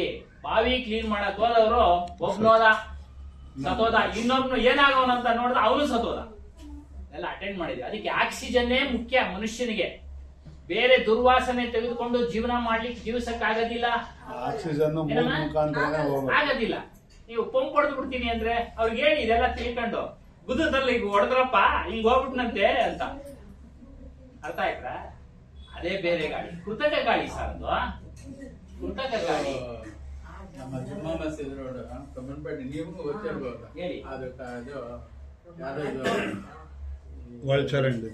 ಚರಂಡಿ ಅಲ್ಲ ಸ್ವಾಮಿ, ಬಾವಿ ಅವ್ರು ಇದು ಕಲರ್ ಮಾಡ್ತಾರಲ್ಲ ಸ್ವಾಮಿ, ಬಣ್ಣ ಮಾಡೋರು. ಆ ಬಾವಿ ಒಳಗೆ ಬಿದ್ದು 3 ಜನ 4 ಜನ ಔಟ್. ನಮ್ಮೂರ್ನ ಕಾಸ್ಬಾಗ್ನಾಗ ಆಗಿರ್ತಲ್ಲ, ಕಾಸ್ಬಾಗ್ನಾಗ ಆಯ್ತಲ್ಲ ನಮ್ಮೂರ್ನ ಕ್ಲೀನ್ ಮಾಡಕ್ ಒಳಚರಂಡಿದು ಸಣ್ಣ ಸಣ್ಣ ಟ್ಯಾಂಕ್ಗಳಲ್ಲಿ ತಿನ್ಸೋದು ಹೋಗ್ತಾರೆ ಇವತ್ತು. 4 ಜನನೇ ಕ್ಲೀನ್ ಇರೋಲ್ಲ. ಅದಕ್ಕೆ ಆಗಾಗ್ಗೆ ಸಂಪುಗಳನ್ನ ಕ್ಲೀನ್ ಮಾಡಿಸಿ ಅಂತ ಹೇಳುದು. ಅಕಸ್ಮಾತ್ ಮನೆಯವರು ಏನೋ ಗೊತ್ತಿಲ್ಲದೆ ಹಿಡಿದು ಬಿಟ್ಟಾರು ಅಂತ. ಇನ್ನೊಂದು ಉದಾಹರಣೆ ಕೊಡ್ತೀನಿ ನಿಮ್ಗೆ. ಗ್ಯಾಸ್ ಉರಿಯುತ್ತಲ್ಲ, ಗ್ಯಾಸ್ ಗೀಸರ್, ಆ ಗಾಳಿನೂ ಬಹಳ ಡೇಂಜರ್ ಗೊತ್ತಾ? ವಿತಿನ್ 2 ಮಿನಿಟ್ಸ್ ಹೋಗ್ಬಿಡ್ತಾನೆ ಮನುಷ್ಯ. ವೆಂಟಿಲೇಷನ್ ಇಲ್ಲ ಅಂತ ಅಂದ್ರೆ ಗ್ಯಾಸ್ ಗೀಸರ್ ಉರ್ದಿದ್ದು ಹೊಗೆ ಬರುತ್ತಲ್ಲ, ಆ ಗಾಳಿನ ಆಚೆಗೆ ಹೋಗಕ್ಕೆ ಬಿಡ್ಬೇಕು. ಇಲ್ಲ ಅಂದ್ರೆ ವಿತಿನ್ 2 ಮಿನಿಟ್ಸ್ ಡಾಕ್ಟರ್ ಸುತ್ತೋಗ್ಬಿಟ್ಟಿದ್ದಾನೆ. ತಿರ್ಗಾ ಓದಿರೋಳು ಏನ್ ಹೇಳ್ತೀರಾ? ಗ್ಯಾಸ್ ಗೀಸರ್ ಗಾಳಿ ಬಿಡ್ಬೇಕು. ವಿಷ ಎಲ್ಲ ವಿಷ ಅನಿಲ. ವಿಷ ಅನಿಲದಿಂದ ಮನುಷ್ಯ ಜೀವನ ಮಾಡ್ಲಿಕ್ಕೆ ಜೀವಿಸಕ್ಕೆ ಸಾಧ್ಯ ಇಲ್ಲ.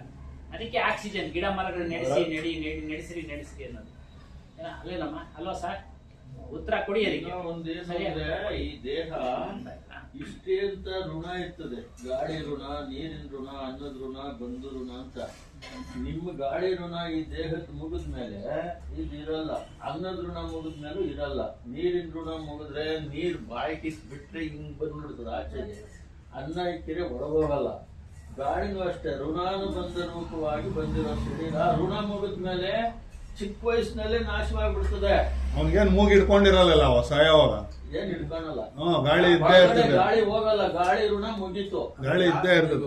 ಇದೆಲ್ಲ ಹೇಳೋದು ಯಾವ ಫಾರ್ಮುಲಾ ಮೇಲೆ ಹೇಳೋದು ನೀವು? ಯಾವ ಫಾರ್ಮುಲಾ ಮೇಲೆ ಅಂದ್ರೆ ಇವಾಗ ಉದಾಹರಣೆ ಅದೇ ನಾನು ಹೇಳಿದ್ದು. ಇವಾಗ ಮೂಗ್ ಹಿಡ್ಕೊಂಡ್ರೆ ಗಾಳಿ ಹೋಗ್ಬಾರ್ದಲ್ಲ, ಮೂಗ್ ಹಿಡ್ಕೊಂಡ್ರೆ ಹೋಗಲ್ಲ, ಅವ್ನ್ ಸತ್ತೋಗ್ಬೇಕು. ಅವ್ನಿಗೇನು ಮೂಗ್ ಹಿಡ್ಕೊಂಡಿರಲ್ಲ, ಆದ್ರೂ ಸತ್ತೋದ ಯಾಕೆ? ಋಣ ಅಷ್ಟೇ. ಗಾಳಿ ಅಂತಾರೆ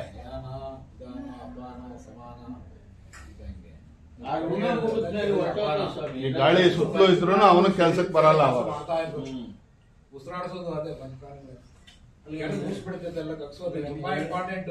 ಇದು ನೀವ್ ಹೇಳಿದ್ದೆ ನಾವ್ ಕೇಳ್ಬೇಕು. ನೀವ್ ಹೇಳಿದ್ದೆ ಸತ್ಯ ಅಂತ ಹೆಂಗೆ? ಯೋಚನೆ ಮಾಡ್ಬೇಕು ಅಂತ ಹೇಳೋದು. ಪರೀಕ್ಷೆ ಮಾಡ್ರಿ ಅಂತಾನೆ ಇಲ್ಲಿ ಹೇಳೋದು. ಅದಕ್ಕೆ ಊಟ ಇಲ್ದಂಗೆ ತಿಂಗಳಗಟ್ಟಲೆ ಇದೆ ಮನುಷ್ಯರು. ಚೆನ್ನಾಗಿ ಕೆಲಸ ಮಾಡ್ತಾ ಇರೋದು. ನೀವು ಪರೀಕ್ಷೆ ಮಾಡ್ಬೇಕು, ಯೋಚನೆ ಮಾಡ್ಬೇಕು ನೀವೇ. ಇವ್ರು ಹೇಳ್ತಾರ ಸರಿ ಸಿದ್ಧಾಂತದ ಬಗ್ಗೆ ಒಂದು ಉದಾಹರಣೆ ಕೊಟ್ಟು ಹೇಳಿದ್ರಲ್ಲ, ಪ್ರತ್ಯಕ್ಷ ಪುರಾವೆ. ಓ ಪ್ರತ್ಯಕ್ಷ ಪ್ರಾಕ್ಟಿಕಲ್ ಮಾಡ್ಬೇಕು ನೀವು. ಮೂಗ್ ಹಿಡ್ಕೊಂಡು ಹಂಗೆ ಆಮೇಲೆ ಮಾಡಕ್ ಹೋಗ್ಬಿಟ್ಟಿಲ್ಲ. ಹಾ ಅವ್ರು ಹೇಳ್ತಾರೆ ಮೂಗು ಹಿಡ್ಕೊಂಡು ಮಾಡಿದ್ರು ಒಳಗಿಂದ ಮೂಗು ಕೈ ಬಿಡ್ಬಿಡ್ತೈತೆ.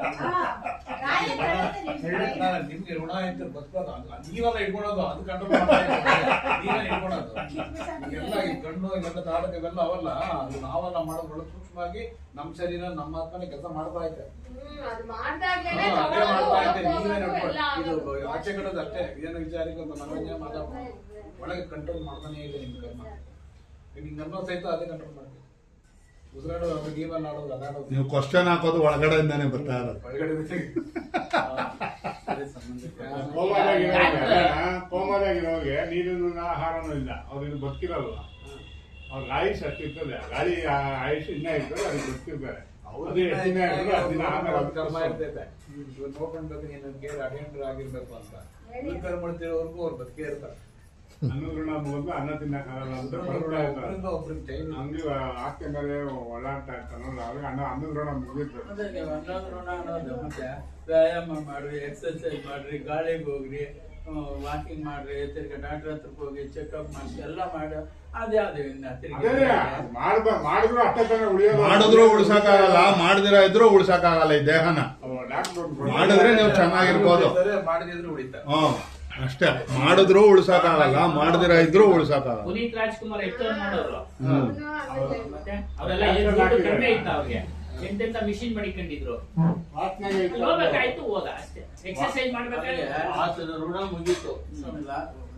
ಸ್ವಲ್ಪ ಕೊನೆಗೆ ಋಣದ ಮೇಲೆ ಹಾಕ್ಬಿಡ್ತಾರೆ. ಅವರಿಗೆ ನೀವ್ ಹೇಳ್ದು ಇವೆಲ್ಲ ಎಕ್ಸರ್ಸೈಸ್ ಆಗ್ಲಿ, ಗಾಳಿ ಆಗ್ಲಿ, ಓಡು ಅಂತ ಎಲ್ಲಾನು ಡಾಕ್ಟರ್ ತೋರಿಸಿ ಅದೆಲ್ಲಾನು ಇವರು ಎಲ್ಲಿವರೆಗೂ ಋಣ ಅನ್ನೋದು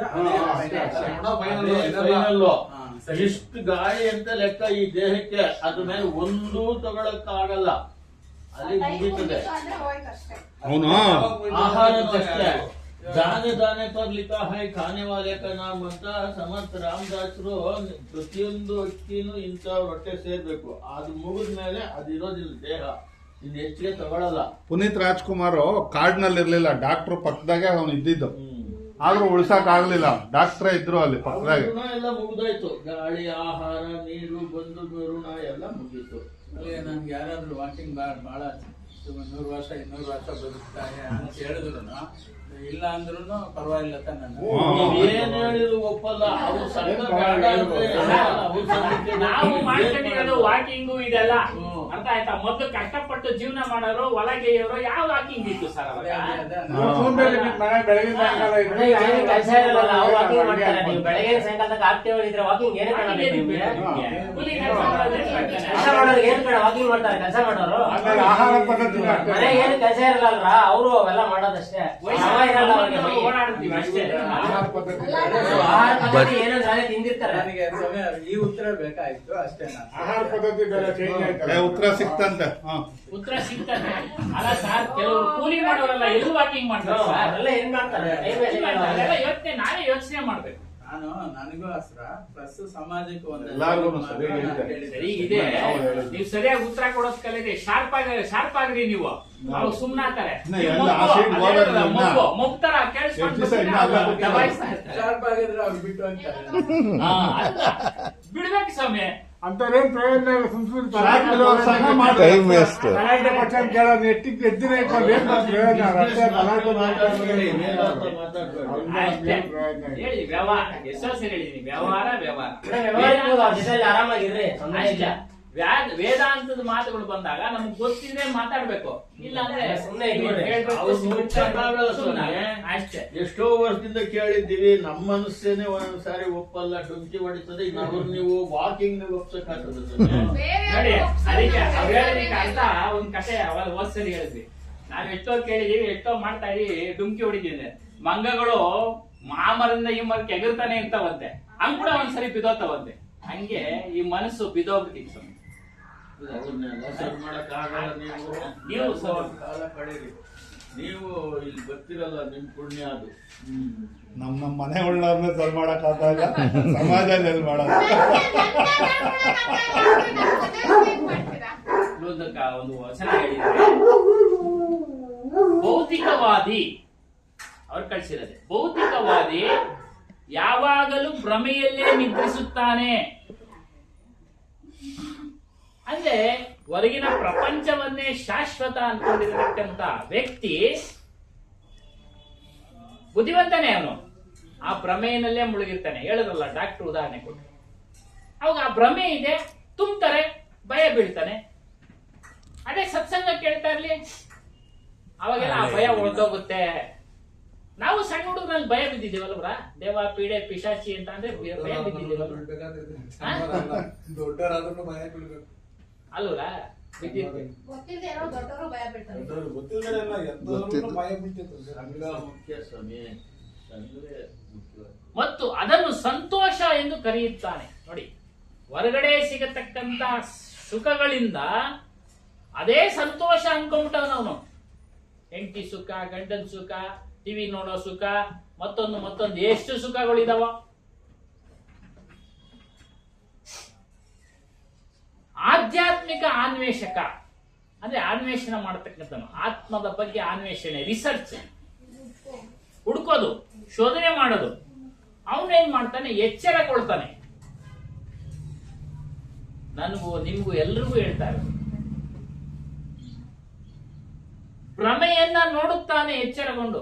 ಏನ್ ಭ್ರಮೆ ಸುಳ್ಳ ನಿಜಾನ ಅಂತ ನೋಡ್ತಾನೆ, ಶೋಧನೆ ಮಾಡ್ತಾನೆ. ಇದೇ ಜಾಗೃತಿ ಸ್ಥಿತಿ. ಈ ಸ್ಥಿತಿನೇ ಜಾಗೃತ.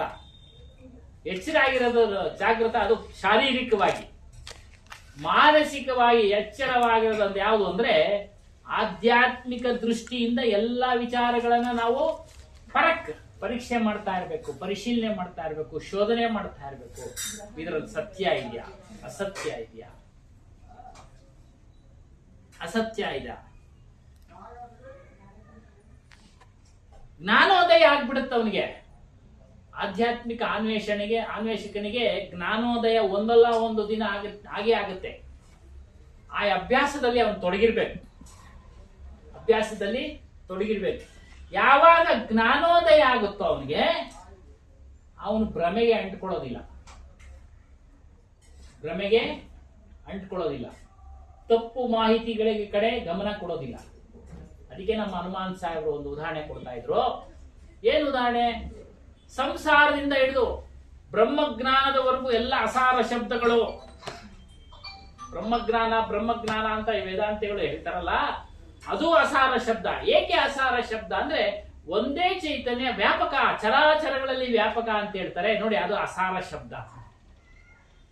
ಅದು ಹೇಳಿದ್ನಲ್ಲ ಆಗಲೇ, ಸಾಧ್ಯ ಇಲ್ಲ ಅದು ಅಂತ. ವ್ಯಾಪಕ ಆಗಿದೆ, ಎಲ್ಲ ಗಿಡ ಮರಗಳಲ್ಲಿ ವ್ಯಾಪಕ ಆಗಿದೆ ಅಂತ ಹೇಳ್ತಾರಲ್ಲ, ಅದು ಅಸಾರ ಶಬ್ದ. ಹೇಗೆ ಅಸಾರ ಶಬ್ದ? ಮನೆ ಯಾರೋ ಹೇಳ್ತಾ ಇದ್ದಾರೆ, ಅದಕ್ಕೆ ನಿಲ್ಸ್ಬಿಟ್ಟು ಟೈಮ್ ಇಲ್ಲ ಅಂತ. ಅವರು ಕಬೀರ್ ಸತ್ಸಂಗದವ್ರೆ. ಭೂಮಿಯಲ್ಲೂ ಚೈತನ್ಯ ಇದೆ, ಎಲ್ಲ ಬೆಳಿತವಲ್ಲ, ಚೈತನ್ಯ ಇಲ್ದಿರೆ ಬೆಳಿತವ ಅವು ಅಂದ್ರು. ನೋಡಿ, ಚೈತನ್ಯ ಇರತಕ್ಕಂತ ವ್ಯಕ್ತಿಗೆ ನಿದ್ರಾವಸ್ಥೆ ಇದೆ, ಸ್ವಪ್ನಾವಸ್ಥೆ ಇದೆ, ಸುಷುಪ್ತಾವಸ್ಥೆ ಇದೆ. ಈ ಅವಸ್ಥೆಗಳು ಭೂಮಿಗಿದೆಯಾ? ಅದು ಅರಿತಾ ಇದೆಯಾ? 5 ಲಕ್ಷಣಗಳು. ಚಲನೆ, ಅವಸ್ಥೆ, ಸುತ್ತದ ಅಷ್ಟೇ. ಅರಿಯೋ ಶಕ್ತಿ ಅವಕ್ಕಿಲ್ಲ. ಇಲ್ಲ ಅಲ್ವಾ? ನೋಡಿ, ಅದಕ್ಕೆ ಉತ್ತರ ಅದಕ್ಕೆ ಕೊಟ್ವಿ. ಹೀಗೆ ಭ್ರಮೆಗೆ ಅಂಟ್ಕೊಳ್ಳೋದಿಲ್ಲ ಜ್ಞಾನಿಯಾದವನು. ಮತ್ತು ಆ ಭ್ರಮೆ ವಿರುದ್ಧನೂ ಹೋರಾಡೋದಿಲ್ಲ. ನೋಡಿ, ನಾನೇನ್ ಹೇಳಿದೆ ಆಗ್ಲೇ ನಿಮ್ಗೆ, ಅವೆಲ್ಲ ಭ್ರಮೆಗಳ ಮಾತುಗಳು. ಇದ್ರೂ ಇರ್ಬೋದು, ಇಲ್ಲದೆ ಇರ್ಬೋದು. ಪಕ್ಕಕ್ಕೆ ಇಟ್ಬಿಡಿ ಇದೆ. ಅದೇ ಹೇಳೋರೆ, ಅದರ ವಿರುದ್ಧ ಹೋರಾಡುವುದಿಲ್ಲ. ಸಮಯ ವ್ಯರ್ಥ ಆಗತ್ತೆ ಅಂತ, ಅದಕ್ಕೆ ಅದನ್ನ ಸುಳ್ಳು ಅಂತ ತಿಳ್ಕೊಂಡು ಪಕ್ಕಕ್ಕೆ ಇಟ್ಬಿಡಿ. ಅದು ಪರಿವರ್ತನೆ ಆಗುತ್ತೆ, ನಾಶವಾಗುತ್ತೆ, ಈ ತರ ಎಲ್ಲ ತಿಳಿಸ್ತಾ ಇದೀವಲ್ಲ. ಹಾಗಾಗಿ ಅವುಗಳ ವಿರುದ್ಧ ನಾವು ಹೋರಾಡಬೇಕಾಗಿಲ್ಲ, ಪಕ್ಕಕ್ಕೆ ಇಡ್ಬೇಕು. ಹಾಗೆ ನೀವೂ ಅಷ್ಟೇ, ನಿಮ್ಮ ಸ್ನೇಹಿತರು ಇಂಥ ಪ್ರಶ್ನೆಗಳು ಕೇಳಿದಾಗ ಪಕ್ಕಕ್ಕಿಡಿ. ಗೊತ್ತಿದ್ರೆ ಉತ್ತರ ಕೊಡಿ, ಇಲ್ಲದ್ರೆ ಪಕ್ಕಕ್ಕೆ ಇಟ್ಬಿಡಿ. ಇಲ್ಲ ನೀವು ತಿಳ್ಕೊಂಡು ಹೋದ್ಮೇಲೆ ಹೇಳಿ. ಅವ್ರು ಇನ್ನು ಹೇಳ್ತಾರೋ ಬರ್ಕೊಂಬಂದು ಹೇಳಿ, ನಾವು ಹುಡುಕಿ ಹೇಳೋಣ. 10 ಜನ ಇದ್ದಾರೆ ಮಹನೀಯರು. ನೋಡಿ, ಇವರಿದ್ದಾರೆ, ಅವರಿದ್ದಾರೆ, ಉಮೇಶ್ ಇದ್ದಾರೆ ಪಕ್ಕದಲ್ಲಿ, ಅವರು ಆತ್ಮಜ್ಞಾನಿಗಳು. ಅದ್ರ ಪಕ್ಕದಲ್ಲಿ ಅವರವರೇ, ರಾಮಸ್ವಾಮಣ್ಣ ಅವರು, ಎಲ್ಲ ಜ್ಞಾನಿಗಳೇ, ಉತ್ತರ ಕೊಡ್ತಾರೆ. ಉತ್ತರ ಕೊಡ್ತಾರೆ. ಅರ್ಥ ಆಯ್ತಾ? ಭ್ರಮೆಯ ವಿರುದ್ಧ ಹೋರಾಡುವುದಿಲ್ಲ ಅಷ್ಟೇ. ಹೋರಾಟಕ್ಕೆ ಹೋಗಲ್ಲ. ಯಾಕೆಂದ್ರೆ ಸಮಯ ವ್ಯರ್ಥ ಆಗತ್ತೆ. ಸಮಯ ವ್ಯರ್ಥ ಆಗತ್ತೆ. ಆಗಲೇ ಹೇಳಿದ್ರು ಕೊನೆಯ ಸಾಲು, ಈ ದಿನ ನಾಳೆ ಮಾಡೋದನ್ನ ಈಗಲೇ ಮಾಡು, ಈಗಲೇ ಈ ದಿನ ಮಾಡು, ಈ ದಿನ ಮಾಡೋದನ್ನ ಈಗಲೇ ಮಾಡು. ಆಜ್ ಕರಾ ಕಲ್ ಕರಾ ಸೆ ಆಜ್ ಕರಾವ್, ಆಜ್ ಕರಾ ಸೆ ಅಬ್ ಕರಾವ್, ಪಲ್ ಮೇ ಪ್ರಳಯ ಹೋ ಜಾಯೇಗಾ, ಬೂರ್ನ ಕಬ್ ಕರೇಗಾ ಅಂತ. ಏನು? ನಾಳೆ ನಾಳೆ ಮಾಡೋದನ್ನ ಈಗಲೇ ಮಾಡು, ಈ ದಿನಾನೇ ಮಾಡು. ಈ ದಿನ ಅನ್ನೋದು ಈಗಲೇ ಮಾಡು. ಸಾಯಂಕಾಲ ಅಂತ ಮುಂದೂಡ್ಬೇಡ, ಮಧ್ಯಾಹ್ನ ಅಂತ ಮುಂದೂಡ್ಬೇಡ. ಪಲ್ಮೆ ಪ್ರಳಯ ಅಂತ ಪ್ರಳಯ ಆಗ್ಬಿಡುತ್ತೆ. ಹೇಳ್ತಾರಲ್ಲ ಬೇರೆ ಬೇರೆ ಪ್ರಳಯಗಳು ಪುರಾಣಗಳಲ್ಲಿ, ಅವಳು ಆಗ್ತಾವೋ ಬಿಡ್ತಾವೋ ಸುಳ್ಳು ಅಂತ ಹೇಳ್ತಾರೆ. ಯಾಕೆ? ನಾವು ಅದನ್ನ ನೋಡೋದಿಲ್ಲ, ಆಗೋದನ್ನ ನೋಡ್ತೀವ. ಆದ್ರೆ ಆಗಿರ್ಬೋದು, ಬಿಟ್ರೆ ಬಿಟ್ಟಿರ್ಬೋದು. ಆದ್ರೆ ಸುನಾಮಿ ಆಗಿರೋದು ಅಂತ ಕೇಳಿದೀವಿ ಅಲ್ವಾ? ತಮಿಳ್ನಾಡಿನಲ್ಲಿ ಒಂದ್ಸರಿ ಸುನಾಮಿ ಆಯ್ತು, ಜಪಾನ್ನಲ್ಲಿ ಆಗಾಗ್ಗೆ ಭೂಕಂಪ ಆಯ್ತು, ಗುಜರಾತ್ನಲ್ಲಿ ಭೂಕಂಪ ಆಯ್ತು. ಇವೆಲ್ಲ ನೋಡಿದೀವಿ, ಕೇಳಿದೀವಿ. ನಿನ್ನ ಪ್ರಳಯ ಆಗದ್ ನೋಡ್ಕೊಳಪ್ಪ. ಅಂದ್ರೆ ನೀನು ದೇಹವನ್ನ ಬಿಟ್ಟು ಹೊರಟೋಗ್ತೀಯ ನೀನು, ಅದೇ ನಿಜವಾದ ಪ್ರಳಯ. ನಿನ್ನ ಸ್ವರೂಪ ಬಿಟ್ಟೋಗುತ್ತೆ, ದೇಹ ಬಿದ್ದೋಗುತ್ತೆ. ಇದ್ರ ಬಗ್ಗೆ ಚಿಂತನೆ ಮಾಡು, ಬೇರೆ ಇದನ್ನ ಯಾಕೆ? ಅದಕ್ಕೆ ಭ್ರಮೆಯ ವಿರುದ್ಧ ಹೋರಾಡೋದಿಲ್ಲ ಜ್ಞಾನಿಯಾದವನು. ಪಕ್ಕಕ್ಕೆ ಇಡ್ತಾನೆ, ತನಗೆ ಏನ್ ಬೇಕೋ ದಾರಿ, ಆ ದಾರಿನಲ್ಲಿ ಹೋಗ್ತಾ ಇರ್ತಾನೆ. ಮನಸ್ಸು ಬರುತ್ತೆ, ಅದು ಸತ್ಯನೋ ಅಸತ್ಯನೋ, ಹೌದು ಹಂಗೆ ಹೇಳ್ಬಿಟ್ರಲ್ಲ, ಯಾರೋ ಏನೇನೋ ಅನುಭವ ಹೇಳ್ತಾರಲ್ಲ, ಇವಾಗ ಹೇಳಿದ್ರಲ್ಲ ಪಿಶಾಚಿ, ಅವ್ರು ಉದಾಹರಣೆ ಕೊಟ್ಟಾರಲ್ಲ, ಪಿಶಾಚಿ ತುಂಬಿಸ್ಬಿಟ್ಟವ್ರು. ಹಂಗೆ ತುಂಬಿಕೊಳ್ಳುತ್ತೆ ಮನಸ್ಸಿನಲ್ಲಿ. ತುಂಬಿಕೊಂಡಾಗ ಈ ಸತ್ಸಂಗದ ಶಬ್ದಗಳಿಂದ, ಸಾರ ಶಬ್ದಗಳಿಂದ ಅವುಗಳನ್ನೆಲ್ಲ ದೂರ ಮಾಡ್ಬೇಕು. ಭ್ರಮೆ ಅಂದ್ರೆ ತರ್ಕ ಬೇಡ ಅಂತ. ಭ್ರಮೆ ಅಂದ್ರೆ ಇರೋದೊಂದು, ತಿಳಿಯೋದೊಂದು, ಸುಳ್ಳು, ಅನೇಕ ಅರ್ಥಗಳು. ಕಲ್ಪನೆ, ಅದೇ ಹೇಳಿದ, ಅನೇಕ ಅರ್ಥಗಳು. ಕಲ್ಪನೆ ಮಾಡ್ಕೊಳ್ಳೋದು. ಅಲ್ಲಿ ದೆವ್ವ ಐತೆ ಅಂತಂದ್ರೆ ಇಲ್ಲಿ ಸತ್ಸಂಗಕ್ಕೆ ಬಂದಾಗ ಯಾವ ದೆವ್ವನೂ ಇಲ್ಲ, ಪಿಚಾಚಿನೂ ಇಲ್ಲ ಅಂತ ಧೈರ್ಯ ಬರ್ತೈತೆ. ಅಷ್ಟು ಗೊತ್ತಾಗ್ತಿಲ್ಲ. ಆತ್ಮ ಇದೆ ಅನ್ನೋದು ಸತ್ಯ, ದೆವ್ವ ಇದೆ ಅನ್ನೋದು ಭ್ರಮೆ. ನೋಡಿ, ಅವನು ಜ್ಞಾನಿಯಾದವನು ವಾಸ್ತವದಲ್ಲಿ ವಿಶ್ರಾಂತಿ ಪಡೀತಾನೆ. ಇರಾಗೇನೆ ವಾಸ್ತವ ಯಥಾರ್ಥವನ್ನ ತಿಳಿತಾ ತಿಳಿತಾ ತಿಳಿತಾ ಎಲ್ಲ ಮನಸ್ಸಿನ ಹೊರಗಡೆ ಹಾಕಿರ್ತಾನೆ. ಹೊರಗಡೆ ಹಾಕಿ ವಿಶ್ರಾಂತಿ ಪಡಿತಾನೆ. ಅದೇ ಸಮಾಧಿ ಸ್ಥಿತಿ, ಜೀವನ್ಮುಕ್ತಿ ಸ್ಥಿತಿ. ಸ್ವಾಮಿ ಎಲ್ಲವನ್ನ ಪಕ್ಕಕ್ಕಿರ್ತಾನೆ, ಯಾವುದೂ ಇದು ಮಾಡೋದಿಲ್ಲ. ಹೀಗಾಗಿ ಅದನ್ನೆಲ್ಲ ನಾವು ಮಾಡ್ಬೇಕು. ಇನ್ನೊಂದು ಹೇಳಿದ್ದೇನೆ, ಹೇಳ್ಬಿಟ್ಟೆ. ಸಿದ್ಧಾಂತ, ಜ್ಞಾನ, ವಿಜ್ಞಾನ ಎಲ್ಲ ಓದಿ ನೋಡಿ. ಇನ್ನೊಂದು ಹೇಳ್ತಾರೆ, ನೀವು ಸರಿಯಾಗಿದ್ರು ಸಹ ವಾದ ಮಾಡಕ್ ಹೋಗ್ಬೇಡಿ. ನೀವು ನಿಮ್ಮ ಜ್ಞಾನದಲ್ಲಿ ನಿಖರವಾಗಿದ್ದೀರಾ, ನನಗೆ ಸತ್ಯ ಅನ್ಸಿದೆ, ನನಗೆ ಅನುಭವ ಆಗ್ತಾ ಇದೆ, ಸತ್ಯದ ಅನುಭವ. ಬೇರೆಯವರು ಅದನ್ನ ಕೆದಕಿದ್ರು ಸಹ ವಾದ ಮಾಡಕ್ ಹೋಗ್ಬೇಡಿ. ವಾದ ಮಾಡಿದಷ್ಟು ತಲೆ ಬಿಸಿ ಆಗ್ಬಿಡುತ್ತೆ. ವಾದ ಎಂದಿಗೂ ಒಂದಾಗೋದಕ್ಕೆ ಸಾಧ್ಯ ಇಲ್ಲ. ಯಾಕಂದ್ರೆ ಅವ್ರದೇ ಬೇರೆ ದಿಕ್ಕು, ನಮ್ದೇ ಬೇರೆ ದಿಕ್ಕು ಸ್ವಾಮಿ. ಅವ್ರದ್ದು ಪಶ್ಚಿಮ, ನಮ್ದು ಪೂರ್ವ. ಅದಕ್ಕೆ ಸಜ್ಜನರ ಸಂಘವಾದ ಎಚ್ಚರಿಸುವುದಂತೆ ಈ ಸಂಘನೇ ನಮ್ಮ. ಹಾಗಾಗಿ ನಾವು ಈ ರೀತಿ ಮಾಡ್ಬೇಕು.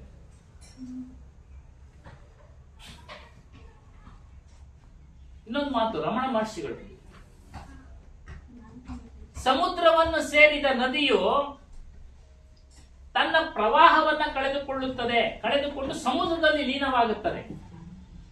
ನದಿಯ ಪ್ರವಾಹ ನೋಡಿದ್ದೀರಲ್ವಾ? ಯಾವಾಗ ಯಾವ ಮನುಷ್ಯ ಆತ್ಮನನ್ನ ಕುರಿತು ನಿರಂತರವಾಗಿ ಧ್ಯಾನಿಸುತ್ತಿರ್ತಾನೋ ಅವನ ಮನಸ್ಸು ಆತ್ಮಮಯವಾಗಿ ಬಿಡುತ್ತದೆ. ಅವನ ಮನಸ್ಸು ಆತ್ಮಮಯವಾಗಿ ಬಿಡುತ್ತದೆ. ಈ ವಿಚಾರಗಳನ್ನೆಲ್ಲ ನಾವು ಮನನ ಮಾಡ್ತಾ ಇದ್ದಾಗ, ಓದ್ತಾ ಇದ್ದಾಗ ಎಲ್ಲಾ ಭ್ರಮೆಗಳು ದೂರ ಆಗ್ತವೆ. ಎಲ್ಲಾ ಭ್ರಮೆಗಳು ದೂರ ಆಗ್ತವೆ. ಯಥಾರ್ಥ ಏನು ಅನ್ನೋದು ಗೊತ್ತಾಗುತ್ತೆ. ಅದಕ್ಕೆ ಬಾಳಿನ ಮೋಹವು ನೀಗಲು ಮನದಿ ಮಾಡು ಸದಾ ಗುರುಧ್ಯಾನ. ನೀ ಮಾಡು ಸದಾ ಗುರುಧ್ಯಾನ. ಗುರುಧ್ಯಾನ ಮಾಡಿ. ಎಷ್ಟದು ಪೇಜ್? 30 ಅಲ್ಲೇನಮ್ಮ? 30 ಹೇಳ್ತಾರೆ. ದೇಹವು ಸ್ಥಿರವಲ್ಲ, ದೇಹ ಸ್ಥಿರಲ್ಲ ಹೇಳ್ತಾ ಇದೀವಿ. ಬಾಳು, ಮನುಷ್ಯನ ಬಾಳು ದಿಗ ಅಂದ್ರೆ ಸತ್ಯನ ಮನುಷ್ಯನ ಬಾಳು ಎಲ್ಲ ಹೊರಟೋದು. ಅಕ್ಬರ್ ಹೋದ, ಬೀರ್ಬಲ್ ಹೋದ, ವಿಜಯನಗರದ ಅರಸರು ಹೋದ್ರು, ಚಾಲುಕ್ಯರು ಹೋದ್ರು. ಏನ್ ಸ್ವಾಮಿ ಇತಿಹಾಸ ಹೇಳ್ತಾ ಇದೆ ಅಲ್ವಾ? ಅವರೆಲ್ಲ ಸಿರಿ ಸಂಪತ್ತು ಉಳ್ಳವರು, ರಾಜ್ಯ ಉಳ್ಳವರು, ಅವರೆಲ್ಲ ಹೊರಟೋದ್ರು. ಮೋಹಕ್ಕೆ ಅರಿಯದೆ ದುಡುಕಿ, ಮೋಹಕ್ಕೆ ಸಿಲುಕಿ ಅರಿಯದೆ ದುಡುಕಿ ಕೆಟ್ಟೋಗ್ತಾ ಇದೆಯಲ್ಲ. ಕೆಡುಕು ನೀನೇ ಮಾಡ್ಕೊಳ್ತಾ ಇದ್ಯಾ, ಕೆಡುಕು ನೀನೇ ಮಾಡ್ಕೊಳ್ತಾ ಇದ್ಯಾ, ಹಾಳಾಗ್ತಾ ಇದ್ಯಾ. ನರದೇಹದ ಬೆಲೆ ಅರಿತು ನಿನ್ನೋಳು. ದೇಹ ಬಂದಿರೋದು ಬಹಳ ಶ್ರೇಷ್ಠವಾಗಿ ನಮ್ಗೆ ಅರಿವು ಇರತಕ್ಕಂಥ ದೇಹ, ವಿಚಾರ ಮಾಡತಕ್ಕಂಥ ಮನಸ್ಸು, ವಿಕಾಸ ಮಾಡ್ಕೊಳತಕ್ಕಂಥ ದೇಹ ಮನಸ್ಸು ಇದೆ ಅಲ್ವಾ? ದೇಹ ವಿಕಾಸ ಮಾಡ್ಕೊಳಕ್ಕಾಗಲ್ಲ, ಮನಸ್ಸು. ಅದರಿಂದ ಇದನ್ನೆಲ್ಲ ತಿಳ್ಕೊಂಡು ಗುರು ಧ್ಯಾನ ಮಾಡು ಸದಾ. ಭ್ರಾಂತಿ ತ್ಯಜಿಸು, ಭ್ರಾಂತಿನ ಬಿಡು, ಸಂತರನ್ನು ಒಲಿಸು. ಶ್ರದ್ಧೆ, ವಿಶ್ವಾಸ ಇವುಗಳು ಬಿಡು, ಗುರುಭಕ್ತಿ ಮಾಡು. ಗುರುಭಕ್ತಿ, ವಿಚಾರ, ವೈರಾಗ್ಯ, ಸ್ವಾಧ್ಯಾಯ ಇವೆಲ್ಲ ಮಾಡಿ ಶೋಧಿಸಿ, ಅಂತರಂಗವ ಶೋಧಿಸಿ ನೋಡು. ಅರಿವೇ ಗುರು. ಆದ್ರೆ ಅರಿವೇ ಗುರು ಎಂಬುದನ್ನ ತೋರಿಸೋದಿಕ್ಕೆ ನಮ್ಗೆ ಇನ್ನೊಬ್ಬ ಗುರುವಿನ ಅವಶ್ಯಕತೆ ಇದೆ. ಇನ್ನೊಬ್ಬನ ಗುರುವಿನ ಅವಶ್ಯಕತೆ ಇದೆ. ಅದರ ಮಹಿಮೆ ಏನು ಅಂತ ತಿಳಿಸೋದಿಕ್ಕೆ ಇನ್ನೊಬ್ಬ ಗುರುವಿನ ಅವಶ್ಯಕತೆ ಇದೆ. ಇನ್ನೊಬ್ಬ ಗುರುವಿನ ಅವಶ್ಯಕತೆ ಇದೆ. ಅದರಿಂದ ನೀನು ಗುರು ಧ್ಯಾನ ಮಾಡಪ್ಪ, ಗುರು ಧ್ಯಾನ ಮಾಡು. ಕೆಲಸ ಕಾರ್ಯ ಬಿಟ್ಟು ಮಾಡು ಅಂತ ಹೇಳ್ತಾ ಇಲ್ಲ. ವ್ಯವಹಾರ ಏನೇನೈತೆ ಎಲ್ಲವನ್ನ ಮಾಡ್ತಾ ಇರು. ಸಮಯ ಸಿಕ್ತಾಗೆಲ್ಲ ಗುರು ಧ್ಯಾನ ಮಾಡು. ಕೆಲಸ ಮಾಡ್ತಾ ಮಾಡ್ತಾ ಇರೋ ಸಾಧ್ಯವಾದ್ರೆ ಮಾಡು, ಸಾಧ್ಯವಾದ್ರೆ ಮಾಡು ಅಂತ ಹೇಳಿದ್ದಾರೆ. ಹಾಗಾಗಿ ಶಬ್ದಗಳು ಏನ್ ಹೇಳಿದ್ವಿ? ಶಬ್ದಗಳ ಬಲೆ ಸಾಕಷ್ಟು ಇದಾವೆ. ಅವೆಲ್ಲ ಸ್ನೇಹಿತರೆಲ್ಲ ಅದೆಲ್ಲ ಶಬ್ದಗಳ ಬಲೆ. ನಾವು ಸ್ನೇಹಿತರ ಹತ್ರ ಇರ್ತೀವಿ, ವಾಕ್ ಮಾಡ್ತೀವಿ, ಸಮಯ ಸಿಕ್ತಾಗೆಲ್ಲ ನಂಜಣ್ಣಪ್ಪಂತವ ಅವರು ಇವ್ರ ಹತ್ರ ಎಲ್ಲ ಮಾತಾಡ್ತಾ ಇರ್ತೀವಿ, ನಗ್ತಾ ಇರ್ತೀವಿ, ತಮಾಷೆ ಮಾಡಿದಾಗ ಇಲ್ಲ ಅಂತ ಹೇಳಿಲ್ಲ, ಅಷ್ಟೇ ಮೀಸಲು. ಬೇರೆ ಎಲ್ಲ ಮಾತಾಡಿದಾಗ ಸುಮ್ಮನೆ ಇರ್ತೀವಿ, ಅವ್ರೇನಾದ್ರು ಮಾತಾಡ್ಕೊಳ್ಳಿ, ನಮ್ಗೇನು ಅಂತ. ವಿಚಾರ ಗೊತ್ತಿಲ್ಲ ನಮ್ಗೆ ಯಾಕೆ ಮಾತಾಡ್ಬೇಕು ಅಲ್ವಾ? ವಿಚಾರನೇ ಗೊತ್ತಿಲ್ಲ, ಸುಮ್ಮನೆ ಕೇಳೋದು, ಬಿಡೋದು, ಈ ಕಡೆಯಿಂದ ಈ ಕಡೆ ಅಷ್ಟೇ ಎದ್ ಬರೋದು. ಅದರಿಂದಾಗಿ ಈ ಶಬ್ದಗಳ ಜಾಲಕ್ಕೆ ಸಿಕ್ಕಾಕೊಂಬಿಡಿ ನೀವು. ಶಬ್ದಗಳ ಜಾಲಕ್ಕೆ ಸಿಕ್ಕಾಕೊಂಬನಿ, ಸಿಕ್ಕಾಕೊಂಡ್ಬಿಡ್ತಾ ಇದ್ದೀವಿ. ಯಾಕಂದ್ರೆ ಇರ್ತಕ್ಕಂಥ ನಮ್ಗೂ ಇದೆಲ್ಲ ಇರ್ಬೇಕು ಅಂತ ಇರ್ತದೆ.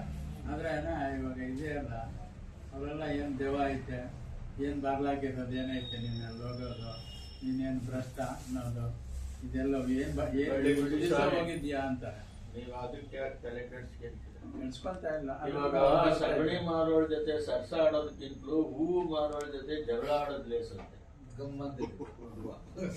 ಹೂವು ಮಾರೋಳ ಜೊತೆ ಗುದ್ದಾಟ ಆಡಿದ್ರೆ ಇದು ಒಳ್ಳೆ ಸ್ಮೆಲ್ ಬರ್ತದೆ. ಸಗಣಿ ಮಾರೋಳ ಹತ್ರ ಸರ್ಸ ಆಡಿಗೆ ಮೇಲೆ ಸಗಣಿ ಹಾಕ್ತಾರೆ. ಬೇಕಾ?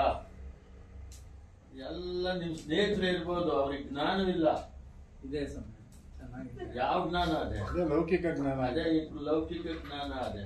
ಆಧ್ಯಾತ್ಮಿಕ ಜ್ಞಾನ. ಇಲ್ಲಿ ಬಗ್ಗೆ ಲೌಕಿಕ ಅಂತ ಅವ್ರಿಗೆ ಸಂಸ್ಕಾರ ಇದ್ರೆ ನೀವು ಬಂದಾಗ ಇಲ್ಲಿ ಬಂದು ಕೂತ್ಕೊಳ್ಳೋರು, ನಿಮ್ಮನ್ ತಲೆ ಕೆಡಿಸ್ತಾರೆ ಯಾವಾಗೂ. ನೀವು ಬಂದು ನಮ್ಮನ್ ತಲೆ ಕೆಡಿಸ್ತಾರೆ. ಹೇಳ್ಬೇಕು ನಾನು ಅವ್ರ ಮಾತು ನಿಮ್ ಬಿಸ್ನೆಸ್ ಮಾತಾಡ್ಕೊಳ್ಳಿ, ರಾಜಕೀಯ ಮಾತಾಡ್ಕೊಳ್ಳಿ. ಇದಕ್ ಬಂದಾಗ ನಮ್ ಗುರುಗಳನ್ನ ಕೇಳ್ಕೊಂಬರ್ತೀನಿ ಒಂದ್ಸಾರಿ ಅಂತ ಜಾರ್ಕೊಳ್ಳಿ. ಅಲ್ಲಿ ಬಂದ್ರಿ ಅಲ್ಲಿ ಹೋಗೋಣ ಅಂತ. ಇಲ್ಲ, ಸಾಧ್ಯ ಆದ್ರೆ ಕರ್ಕೊಂಬಂದ್ ಕುಂಡ್ರಿಸಿ. ಅಷ್ಟೇ. ಸುಮ್ನೆ ಗಿಡಕ್ಕೆ ನೀರ್ ಹಾಕ್ತಿವಿ ಬೆಳೀಲಿ ಅಂತ, ನೀರು ಗೊಬ್ಬರ ಅಲ್ಲ. ದಾರಿ ತಪ್ಪು. ಹಾಗೆ ನಿಮ್ಮ ಮನಸ್ಸಿಗೆ ಒಳ್ಳೊಳ್ಳೆ ಆಲೋಚನೆಗಳನ್ನ ತುಂಬತಕ್ಕಂತ ಸ್ನೇಹಿತರ ಸಂಘ ಮಾಡಿ, ಸಜ್ಜನರ ಸಂಘ ಮಾಡಿ. ಅದು ವ್ಯವಹಾರ ಇಲ್ಲಿ ಮಾಡಿ, ಬೇಡ ಅನ್ಲಿಲ್ಲ ನಾವು. ವ್ಯವಹಾರ ಮಾಡ್ಲೇಬೇಕು. ಊಟೋಪಚಾರ, ಪೋಷಣೆ ಆಗ್ಬೇಕು, ಮತ್ತೊಂದು ಇದೆ. ಅಷ್ಟೇ, ಅರ್ಥ ಆಯ್ತಾ? ಯಾವಾಗ ಮನಸ್ಸಿಗೆ ಒಳ್ಳೊಳ್ಳೆ ವಿಚಾರಗಳನ್ನ ತುಂಬ್ತಿರೋ ನಿಮ್ ಜೀವನ ಸುಂದರವಾಗಿರ್ತಿದೆ. ಸಂಶಯಕ್ಕೆ ಒಳಪಡೋದಿಲ್ಲ, ಸಂಶಯಕ್ಕೆ ಒಳಪಡೋದಿಲ್ಲ. ಭೌತಿಕವಾದ ಜೀವನನೂ ಚೆನ್ನಾಗಿರುತ್ತೆ, ಪಾರಮಾರ್ಥಿಕ ಜೀವನನೂ ಚೆನ್ನಾಗಿರುತ್ತೆ. ಸ್ವಾಮಿ, ಭೌತಿಕ ಜೀವನ ಅದು ಚೆನ್ನಾಗಿರ್ತಿದೆ, ಅದು ಚೆನ್ನಾಗಿರುತ್ತೆ. ನಾವು ಡ್ರಾಮಾ ಆಡ್ಬೇಕು. ನಾಟಕ ಆಡ್ಬೇಕು, ಯಾರ್ಯಾರ ಹತ್ರ ಹೆಂಗೆ ಮಾತಾಡ್ಬೇಕು ಅಂತ. ಅದು ಸ್ವಾಮಿ ಮಾತಾಡೋದು ಒಂದ್ ಕಲೆನೇ. ವ್ಯಕ್ತಿ ನೋಡ್ತಿದ್ದಂಗೆ ಇವ್ನಲ್ಲಿ ಏನದೆ ಅಂತ ನಾವು ಅಂಡರ್ಸ್ಟ್ಯಾಂಡ್ ಮಾಡ್ಕೋಬೇಕು. ಮಾತು ಬರ್ತಾ ಇದ್ದಂಗೆ ಹೇಳ್ತಾರಲ್ಲ, ಕಿರ್ಬೇಳೆ ತೋರ್ಸಿದ್ರೆ ಹಸ್ತಾನೆ ನುಂಗ್ತಾನೆ ಅನ್ನೋಂಗೆ. ಅವ್ರ ಹತ್ರ ಏನ್ ಸ್ವರ ಬರ್ತಾ ಇದೆ, ಯಾವ್ದ್ರಲ್ಲಿ ಉರಿ ಇಟ್ಕೊಂಡು ಮಾತಾಡ್ತಾವ್ರೆ ಅಂತ ನಾವೇನ್ ಮಾಡ್ಬೇಕು, ಸುಮ್ನೆ ಆಗ್ಬಿಡ್ಬೇಕು. ರಿಯಲ್ ಎಸ್ಟೇಟ್ ಸ್ನೇಹಿತ ಅವ್ನು ಅದನ್ನೇ ಮಾತಾಡ್ತಾನೆ, ಬೇರೆ ಮಾತಾಡೋದು. ನಮ್ಗೇನು ಗೊತ್ತಿಲ್ಲ ಅದ್ರ ಬಗ್ಗೆ. ಬೇರೆಯವ್ರ ಹತ್ರ ಮಾತಾಡ್ತಾ ಇರ್ತಾನೆ, ಅವ್ರ ಕೈ ಕಟ್ಕೊಂಡು ಸುಮ್ಮನೆ ಕೇಳಿಸ್ಕೊಂತಾರೆ ಅಷ್ಟೇ ಅಲ್ಲಿರೋರ್ಗು. ಆಮೇಲೆ ಅದು ಇರಲ್ಲ ತಲೆನಲ್ಲಿ. ಈ ರೀತಿ ಇರ್ಬೇಕು ನಾವು, ಈ ರೀತಿ ಪ್ರಪಂಚದಲ್ಲಿ ಇರ್ಬೇಕು. ಕೆಸರಿನಲ್ಲಿ ತಾವ್ರೆ ಹೂವು ಇದ್ದ ಹಾಗೆ, ನೀರು ಅಂಟೋದಿಲ್ಲ. ಅದೇ ತರ ಸುಮ್ಮನೆ ಇದ್ದೀನಿ, ಸುಮ್ಮನೆ ಇರೋದಕ್ಕೆ ಇದೆಲ್ಲ ಬಿಡ್ತಾ ಇಲ್ಲ ಜನ. ನೀನು ಹಿಂಗ ಸ್ವಲ್ಪ ಮಾತಾಡ್ಬೇಕಲ್ಲ, ಅದಕ್ಕೆ ಅದಕ್ಕೆ ಇಲ್ಲೊಂದು ಉದಾಹರಣೆ ಹೇಳ್ತಾರೆ. ಬೇಜಾನ್ ಸರ್ ಅಲ್ಲ, ಇಲ್ಲಿ ಉದಾಹರಣೆ ಹೇಳ್ತಾರೆ. ಸಾರ ಶಬ್ದಗಳನ್ನು ತೆಗೆದುಕೋ ಅಂತ ಹೇಳ್ತಾರೆ. ಇಲ್ಲಿ ಒಂದು ಉದಾಹರಣೆ ಕೊಡ್ತಾರೆ ಸಾಹೇಬರುಗಳು. ತಪ್ಪು ಶಬ್ದಗಳನ್ನ ಹುಡುಕೊಂಡು ಮನುಷ್ಯ ಹುಚ್ಚನಾಗ್ತಾ ಇದ್ದಾನೆ. ಅದನ್ನ ತೆಗೆದುಕೊಂಡು ಒಂದು ಉದಾಹರಣೆ ಆಗ್ತಾರೆ. ಇವಾಗ ಹುಚ್ಚ ಬಟ್ಟೆ ಎಲ್ಲ ಅರ್ಧಾಕೊಂಡ್ತಾ ಇರ್ತಾನೆ ಅಲ್ವಾ? ಅವನ್ನೇನಂತೀವಿ ನಾವು? ರಸ್ತೆನಲ್ಲಿ ನಿಂತ್ಕೊಂಡು ಬಟ್ಟೆಗಳೆಲ್ಲ ಅರ್ಧಾಕೊಂಡ್ತಾ ಇದ್ರೆ ಮಾಡ್ತಾ ಇದ್ರೆ ಏನಂತೀವಿ? ಹುಚ್ಚ ಅಂತೀವಿ. ಬಹಳ ಅದ್ಭುತವಾದ ಉದಾಹರಣೆ. ನಿಮ್ಗೇನೆ ಅಂತ ಅನ್ಕೊಳ್ಳಿ, ನಮ್ಗೆ ಅಂತ ಅನ್ಕೊಳ್ಳಿ. ಒಳ್ಳೆ ಸಭ್ಯಸ್ಥ ಅಂದ್ರೇನು? ಜೆಂಟ್ಲ್ಮೆನ್. ಅವನು ಸಹ ಹುಚ್ಚಾನೆ ಹೇಳ್ತಾರೆ ನೋಡಿ ಇಲ್ಲಿ. ಸಭ್ಯ ಸುಸಭ್ಯ ವ್ಯಕ್ತಿ ಬಿ ಪಾಗಲ್ ಹೋಗ್ತಾ ಹೈ. ಅವನು ಹುಚ್ಚ ಆಗ್ಬಿಟ್ಟಿರ್ತಾನೆ, ವಾಗುತ್ತಾನೆ ಅಂತ. ಹೇಗೆ? ಅವನ ಮನಸ್ಸು ಅವನ ವಶದಲ್ಲಿ ಇರೋದಿಲ್ಲ. ಅವನು ಜೆಂಟ್ಲ್ಮೆನ್ನೇ, ಅವನು ಹುಚ್ಚ ಆಗ್ಬಿಡ್ತಾನೆ. ಯಾಕೆ ಏನಂದ್ರೆ ಅವನ ಮನಸ್ಸು ಅವನ ವಶದಲ್ಲಿ ಇರೋದಿಲ್ಲ. ಹಾಗೆ ನಿಮ್ ಸ್ನೇಹಿತರು ತಪ್ಪು ತಿಳಿಬೇಡಿ, ಮನಸ್ಸು ಅಂದ್ರೆ ಏನು ಅನ್ನೋದನ್ನ ಮೊದಲು ತಿಳ್ಕೊಂಡ್ರೆ ಆವಾಗ ಅವರಿಗೆ ಸ್ವಲ್ಪನೇ ಜ್ಞಾನೋದಯ ಆಗತ್ತೆ ಅಂತ ನನ್ನ ಅನಿಸಿಕೆ. ಮನಸ್ಸು ಅಂದ್ರೆ ಏನು ಅಂತ ತಿಳ್ಕೊಬೇಕು. 4:15 ನಾನು ಮನೆಗೆ ಯಾರಿಲ್ಲ, ಅವ್ರು ಬೆಂಗಳೂರಿಗೆ ಹೋದ್ರು. ನಾನು ಬೀಗ ಹಾಕೊಂಡು ಓಡ್ ಬಂದೇವಿ, ಕಾಯ್ತಾ ಇರ್ತಾನೆ. ಮುದ್ದಲಮ್ಮನವ್ರು ಬಂದ್ರು, ನಮ್ಮ ಮನೆ ಹಿಂದೆ ಅವರು. ಹೋದಲ್ಲಿ ಅವರು ಯಾವಾಗ ಇರೋದೇ ತಾನೆ ನಿಂದು, ನಮ್ ನೋಡ್ಕೊಂಡು ಹೋಗ್ಬಾ ಅಂದ್ರೆ ಅವ್ರಿಗೆ ಕಾಫಿ ಏನೋ ಕೊಟ್ಟು ಕೊಡೋದಕ್ಕೆ ಗಂಟೆ ಒಂದ್ ಸ್ವಲ್ಪ ಅರ್ಧ ಗಂಟೆ ಮೇಲೆ ಆಯ್ತದ. ನಾನು ಒಂದು ಮಾತುಗಾರ ಅಂದ್ರೆ ಅವರು ಮಾತಾಡ. ಅದಕ್ಕೆ ನಾನು ಹತ್ತಿರ ರೆಫರ್ ಹಾಕೊಂಡೆ. ಬೇಜಾರ್ಕೊಂಡ್ರು ಹಂಗೆ ಏನ್ ಮಾಡಕತ್ತ. ಇನ್ನೊಂದ್ಸಲ ಹೋಗಿ ಸಾಂತ್ವನ ಮಾಡಿ ಸ್ವಾಮಿ, ಮಾಡ್ತೀನಿ, ತಪ್ಪಾಯ್ತಮ್ಮ, ಮಾಡ್ತೀನಿ. ಅದ್ರಲ್ಲೇನ್ ತಪ್ಪೇನಿಲ್ಲ. ನಾಳೆ ಬಂದು ನಾಳೆ ಬಂದು ಹೋಗಿ ಮಾತಾಡಿ, ಅದ್ರಲ್ಲಿ ಅವೆಲ್ಲ ಯುಕ್ತಿ ಉಪಾಯಗಳು. ನಾವ್ರೇನೇ ಹೇಳಿ ಹಿಂಗೋಗ್ಸಾರಿ ವಸ್ತಾಮಮ್ಮ ಅಂತ ಹೇಳ್ಬಿಟ್ಟು ಹೋಗ್ತಾ ಇರ್ಬೇಕು ಅಷ್ಟೇ. ನಾವೇ ಮಾಡ್ಕೊಳ್ಬೇಕು ಸರ್. ಅದೇ ಜೆಂಟ್ಲ್ಮೆನ್. ಯಾಕೆ ಜೆಂಟ್ಲ್ಮೆನ್ ಹುಚ್ಚ ಆಗ್ತಾನೆ ಅಂದ್ರೆ ಭೋಗದ ವಸ್ತುಗಳಲ್ಲಿ ಬಿದ್ದಿರ್ತಾನೆ, ಮನಸ್ಸನ್ನ ನಿಯಂತ್ರಣ ಮಾಡೋದಿಲ್ಲ. ಹಾಗಾಗಿ ಅವನು ಸಹ ಹುಚ್ಚನಾಗ್ತಾನೆ. ಬೇಕು ಬೇಕು ಬೇಕು ಬೇಕು, ಅದೇ ಹುಚ್ಚ, ಅದೇ ಹುಚ್ಚ. ಅದರಿಂದ ಮತ್ತು ಅವನ ಮನಸ್ಸು ರಾಗದ್ವೇಷಗಳಿಂದ ಕೂಡಿದೆ, ಅರಿಷಡ್ ವರ್ಗಗಳಿಂದ ಕೂಡಿದೆ, ಬೈಲಿಗಳಿಂದ ಕೂಡಿದೆ, ಕ್ರೋಧದಿಂದ ಕೂಡಿದೆ. ಜೆಂಟ್ಲ್ಮೆನ್ ಅವನು ನೋಡಿ. ಇವುಗಳಿಂದ ಕೂಡಿರೋ ಮನುಷ್ಯ ಹುಚ್ಚನಾಗ್ತಾನೆ. ಅದರಿಂದ ಅದನ್ನ ನಾವು ಬಿಡಿಸ್ಕೊಳ್ಳೋದಿಕ್ಕೆ ಅಲ್ಲ ವಾಣಿಜ್ಯಾಲ ಅಂತ ಹೇಳ್ತಾರೆ. ಅದನ್ನೇ ತುಂಬ್ತಾರೆ ನಮ್ಗೆ. ಒಬ್ಬ ಸಂಗೀತ ಅಂದ್ರೆ ಹುಚ್ಚು, ಅವನು ಅದರಲ್ಲೇ ಹುಚ್ಚಿನ, ಅದೇ ಅವನಿಗೆ ಶ್ರೇಷ್ಠ. ಹೇಳ್ತಾರೆ ಸಂಗೀತದ ಮೂಲಕ ದೇವ್ರು ನೋಡ್ಬೋದು, ಮಾಡ್ಬೋದು, ಮಟ್ಬೋದು ಅಂತ. ಅದೆಲ್ಲ ಭಜನೆ ಕೀರ್ತನೆ ಅಷ್ಟೇ. ಅವ್ರಿಗೆ ಒಂದು ರೀತಿಯ ಆನಂದ ಉಂಟಾಗುತ್ತೆ. ಅದನ್ನೇ ಮನಸ್ಸು ಸ್ವಲ್ಪ ಸಮಾಧಾನಕ್ಕೆ ಬರುತ್ತೆ, ಇಲ್ಲ ಅಂತ ಹೇಳಿಲ್ಲ. ಸಂಗೀತ ಕೇಳ್ತಾ ಕೇಳ್ತಾ ಮನಸ್ಸು ಸಮಾಧಾನಕ್ಕೆ ಬರುತ್ತೆ. ಅವ್ರು ಅದನ್ನೇ ತಿಳ್ಕೊಂಡ್ಬಿಟ್ಟಿದ್ದಾರೆ, ಇದೇ ಆನಂದ, ಇದೇ ದೇವರು ಅಂತ.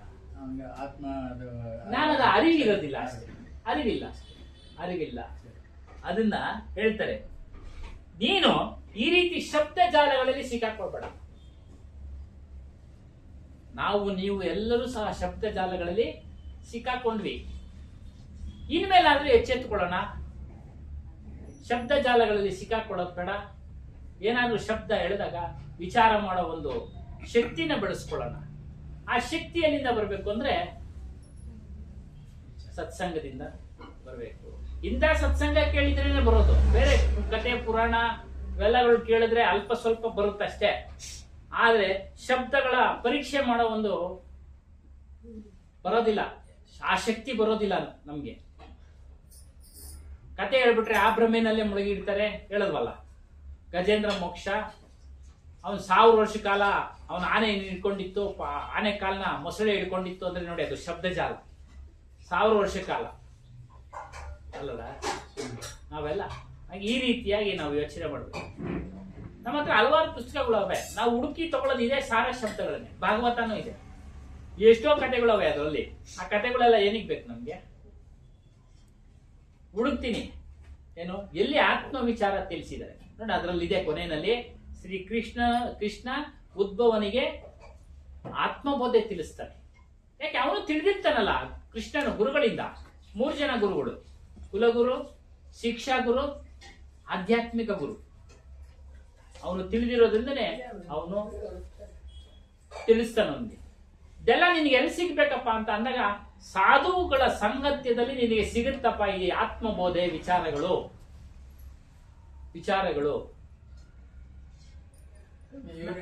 ಪತಂಜಲಿ ಅವರೆಲ್ಲ ಯೋಗ ಗುರುಗಳು ಬಿಡಿ. ಯೋಗ ಅವರು ವೈರಾಗ್ಯದ ವಿಚಾರ ತಿಳಿಸಿದ್ದಾರೆ ಸ್ವಾಮಿ. ಈಗಿರ್ಬೇಕು ಮನುಷ್ಯ ಅಂತ ಅವರು ತಿಳಿಸಿದ್ದಾರೆ. ಅವರು ಶ್ರೇಷ್ಠ, ಅವರು ತೆಗೆದಾಕಂಗಿಲ್ಲ. ಬಾಬಾ ರಾಮದೇವ್ ಅಲ್ಲ ನಾವು ಹೇಳಿದ್ದು, ಯೋಗ ಪತಂಜಲಿ ಗುರುಗಳು ಅವ್ರು ಬರ್ದವ್ರು. ಬಾಬಾ ರಾಮದೇವ್ ಅವರು ಬೇರೆ ಇದ್ದಾರೆ. ನಾವು ಅವ್ರ ಬಗ್ಗೆ ಅಧ್ಯಯನ ಮಾಡಿಲ್ಲ ಸ್ವಾಮಿ. ಕಮರ್ಷಿಯಲ್ ಅವ್ರ ಬಗ್ಗೆ ಅಧ್ಯಯನ ಮಾಡಿಲ್ಲ. ಸ್ಕ್ರೀನ್ ಆಗಿ ಬರುತ್ತಲ್ಲ, ಪಕ್ಕಕ್ಕೆ ತೊಳ್ತೀವಿ. ಯೋಗ ನಾವು ಮಾಡಿದ್ವಿ, ಯಾರೋ ಹೇಳ್ಕೊಟ್ರು, ಏನೋ ಆರೋಗ್ಯ ದೃಷ್ಟಿಯಿಂದ ಮಾಡಿದ್ವಿ, ಸುಮ್ಮನಾದ್ವಿ. ಅವ್ರೇನೋ ಔಷಧಿಗಳು ಮಾಡ್ತಾರೆ, ತಗೊಳ್ತೀವಿ, ತಿಂತೀವಿ, ಏನೋ ಆರೋಗ್ಯವಾಗಿರ್ಲಿ ಅಂತ ಅಷ್ಟೇ. ಎಷ್ಟು ಬೇಕೋ ಅಷ್ಟೇ. ಆದ್ರೂ ಇದನ್ನೇನು ಕಾಪಾಡಕ್ಕಾಗಲ್ಲ. ಅಷ್ಟೇ, ಇನ್ನೇನಿಲ್ಲ ಸರ್.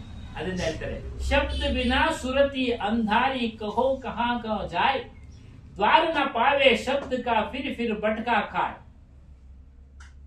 ನಿರ್ಣಯ ವಚನಗಳು ತೆಗೆದುಕೊಳ್ಳದೆ ಇರೋದ್ರಿಂದ ಮನುಷ್ಯ ವಿವೇಕಹೀನನಾಗಿದ್ದಾನೆ, ಅದೇ ಜ್ಞಾನವಿಲ್ಲದಂತವನಾಗಿದ್ದಾನೆ. ನಿರ್ಣಯ ವಚನ ತೆಗೆದುಕೊಳ್ಬೇಕು.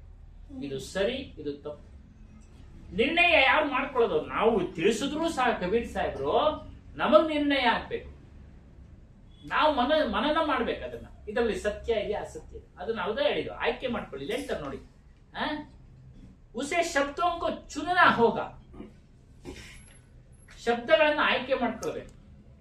ನಾವೇ ನಿರ್ಣಯ ಮಾಡ್ಬೇಕು ಇದರಲ್ಲಿ ಸತ್ಯ ಇದೆ, ಅಸತ್ಯ ಇದೆ ಅಂತ. ಆ ಶಕ್ತಿ ಬೇಕು ಅಂದ್ರೆ ಸತತವಾಗಿ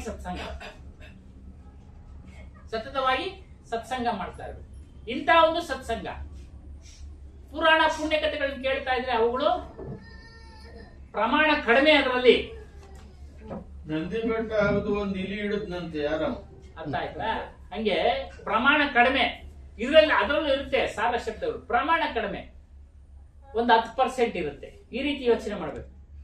100% ಇರೋದು ಅಂದ್ರೆ ಇಂಥ ಶಬ್ದಗಳಲ್ಲಿ ನಿರ್ಣಯ. ಆಗ್ಲೇ ಹೇಳಿದ್ವಲ್ಲ, ಸಿದ್ಧಾಂತ. ನಾವು ಪ್ರಯೋಗಕ್ಕೆ ಒಳಪಡಿಸ್ಕೋಬೇಕು. ಪುರಾವೆಗಳನ್ನ ತೆಗೆದುಕೊಳ್ಬೇಕು.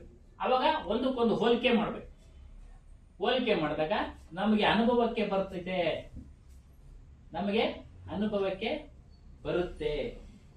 ಅದರಿಂದ ಏನ್ ಮಾಡ್ಬೇಕು? ಹೇಳ್ತಾರಲ್ಲ, ವಿವೇಕ ಹೋಕರ್ ಅಂಧ ಹೋ ಜಾಯೇಗ. ಜ್ಞಾನ ಇಲ್ಲದವಂತನಾಗಿ ಕುರುಡನಾಗ್ತಾನೆ. ಕುರುಡನಿಗೆ ಯಾರು ದಾರಿ ತೋರಿಸೋದು? ಒಂದು ಕೋಲ್ ಕೊಟ್ಟಿರ್ತಾರೆ, ಇಲ್ಲಾಂದ್ರೆ ಯಾರನ್ನ ರಸ್ತೆ ದಾಟಿಸ್ತಾರೆ. ಅದೇ ರೀತಿ ನೀವು ಜೀವನದಲ್ಲಿ ಕುರುಡರಾಗ್ಬಿಡ್ತೀರಾ. ಬಿಡುಗಡೆ ಆಗಕ್ಕೆ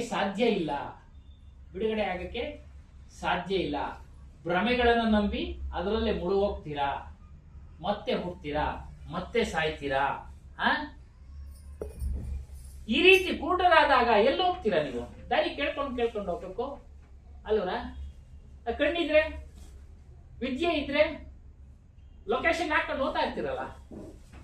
ಈಗ ಅಲೇನ್ ಸರ್, ನೋಡಿ, ಯಾಕೆ ಕಣ್ಣಿದೆ, ಅದು ನೋಡೋ ವಿದ್ಯೆ ತಿಳ್ಕೊಂಡಿದ್ದೀರಾ, ಲೊಕೇಶನ್ ನೋಡೋ ವಿದ್ಯೆ ಹೋಗ್ತಾ ಇರ್ತೀರಾ, ಯಾರನ್ನು ಕೇಳಲ್ಲ.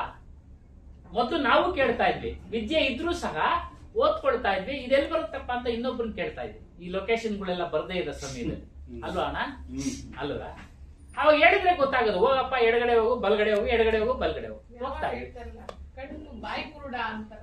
ಕಣ್ ಕುರುಡ ಅಂದ್ರೆ ಬಾಯಿ ಕುರುಡೇನೋ ನಿನ್ಗೆ ಕೇಳಕ್ಕಾಗ್ಲಿಲ್ವಾ ಅಂತಾರೆ. ಹಂಗೆ ಆದ್ರಿಂದ ಶಬ್ದೋದ್ವಾರ, ಶಬ್ದಗಳ ಮೂಲಕ ಗುರುಮುಖದಿಂದ ಬರತಕ್ಕಂತ ನಿರ್ಣಯ ವಚನಗಳನ್ನ ತೆಗೆದುಕೊಳ್ಳ್ರಿ. ಅಲ್ಲಿ ಹೇಳಿದ್ರಲ್ಲ, ಗುರುಮುಖದಿಂದ ಏನ್ ಬರುತ್ತೆ? ದೇಹ ಮತ್ತು ಆತ್ಮ ಇವುಗಳನ್ನ ವಿವೇಕ ವಿಚಾರಗಳಿಂದ ತಿಳಿಯೋದೇ ಶುದ್ಧ ಜ್ಞಾನ. ಯಾವಾಗ ನೀವು ತೆಗೆದುಕೊಳ್ಳಿಲ್ಲ ಅಂದ್ರೆ ನಿರ್ಣಯ ವಚನಗಳನ್ನ ಬಾರಂಬಾರ್ ಆಗಾಗ್ಗೆ ಕಲ್ಪಿತ ಶಬ್ದಗಳ ಬಲೆಯಲ್ಲಿ ಬೀಳ್ತೀರಾ ಮತ್ತು ಸುತ್ತುತ್ತಾ ಇರ್ತೀರಾ. ಹುಟ್ಟೋದು ಸಾಯೋದು, ಹುಟ್ಟೋದು ಸಾಯೋದು, ಇದೇ ಸುತ್ತೋದು. ಪಟ್ಕಾತ ಅಂದ್ರೆ ಸುತ್ತೋದು. ಸುತ್ತಲ್ವಾ ನಾವು? ಹೊಟ್ಟೆ ಪಾಡಿಗೋಸ್ಕರ ಸುತ್ತಾ ಇರ್ತಾರೆ ಕೆಲವರು ಅಲ್ವಾ?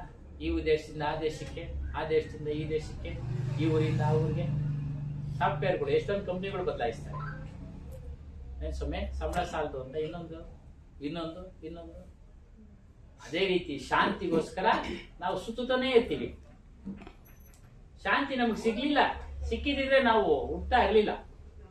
ಈಗ ಹುಟ್ಟಿದೀವಿ, ನಿರ್ಣಯ ವಚನಗಳನ್ನ ತೆಗೆದುಕೊಳ್ಳೋಣ, ಶಾಶ್ವತವಾದ ಶಾಂತಿಯನ್ನ ಪಡೆಯೋಣ. ಶಾಸ್ತ್ರ ವಚನ್, ಗುರು ವಚನ್ ಹೆಸರಿನಲ್ಲಿ ಈ ಪ್ರಪಂಚದಲ್ಲಿ ಅನೇಕ ಶಬ್ದಗಳ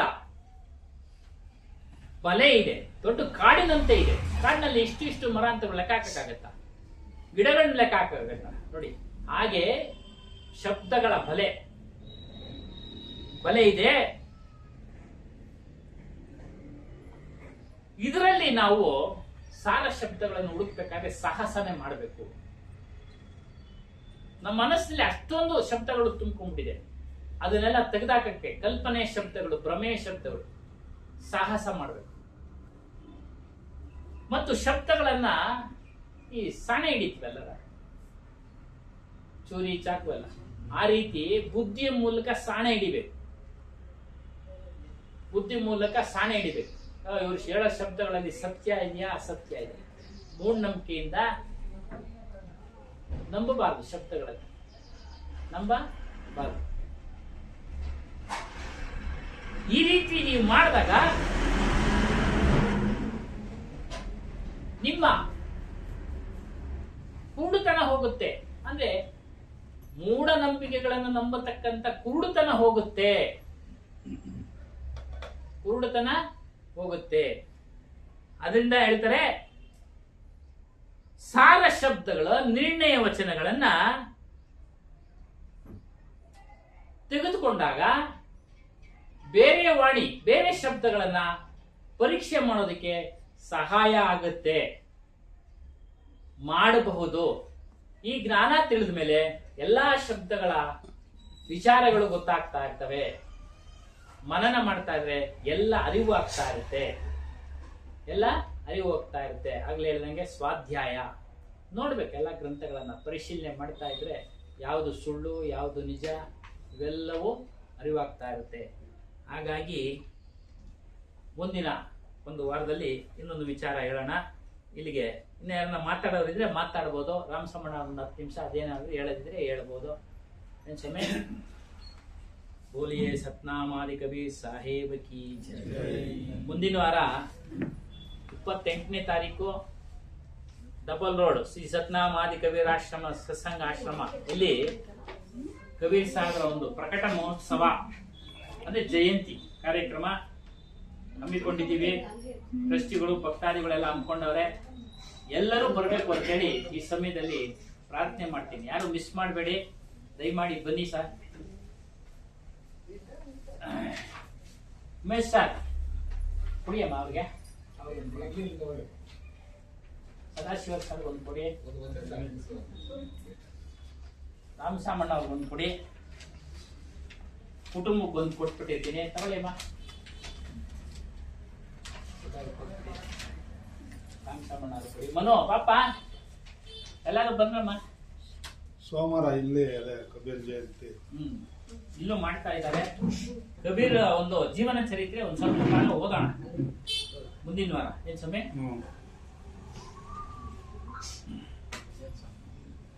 ಮುಂದಿನ ವಾರ ಕಬೀರ್ ಜಯಂತಿ 29ನೇ ತಾರೀಕು ಬಿದ್ದೈತೆ. ಸೋಮವಾರನೇ ಬಿದ್ದೈತೆ. 29 ಅವರು ಹುಟ್ಟಿರೋದು. ಪೌರ್ಣಮಿ ದಿನಾನೇ. ಗುರು ಪೌರ್ಣಮಿ. ಗುರು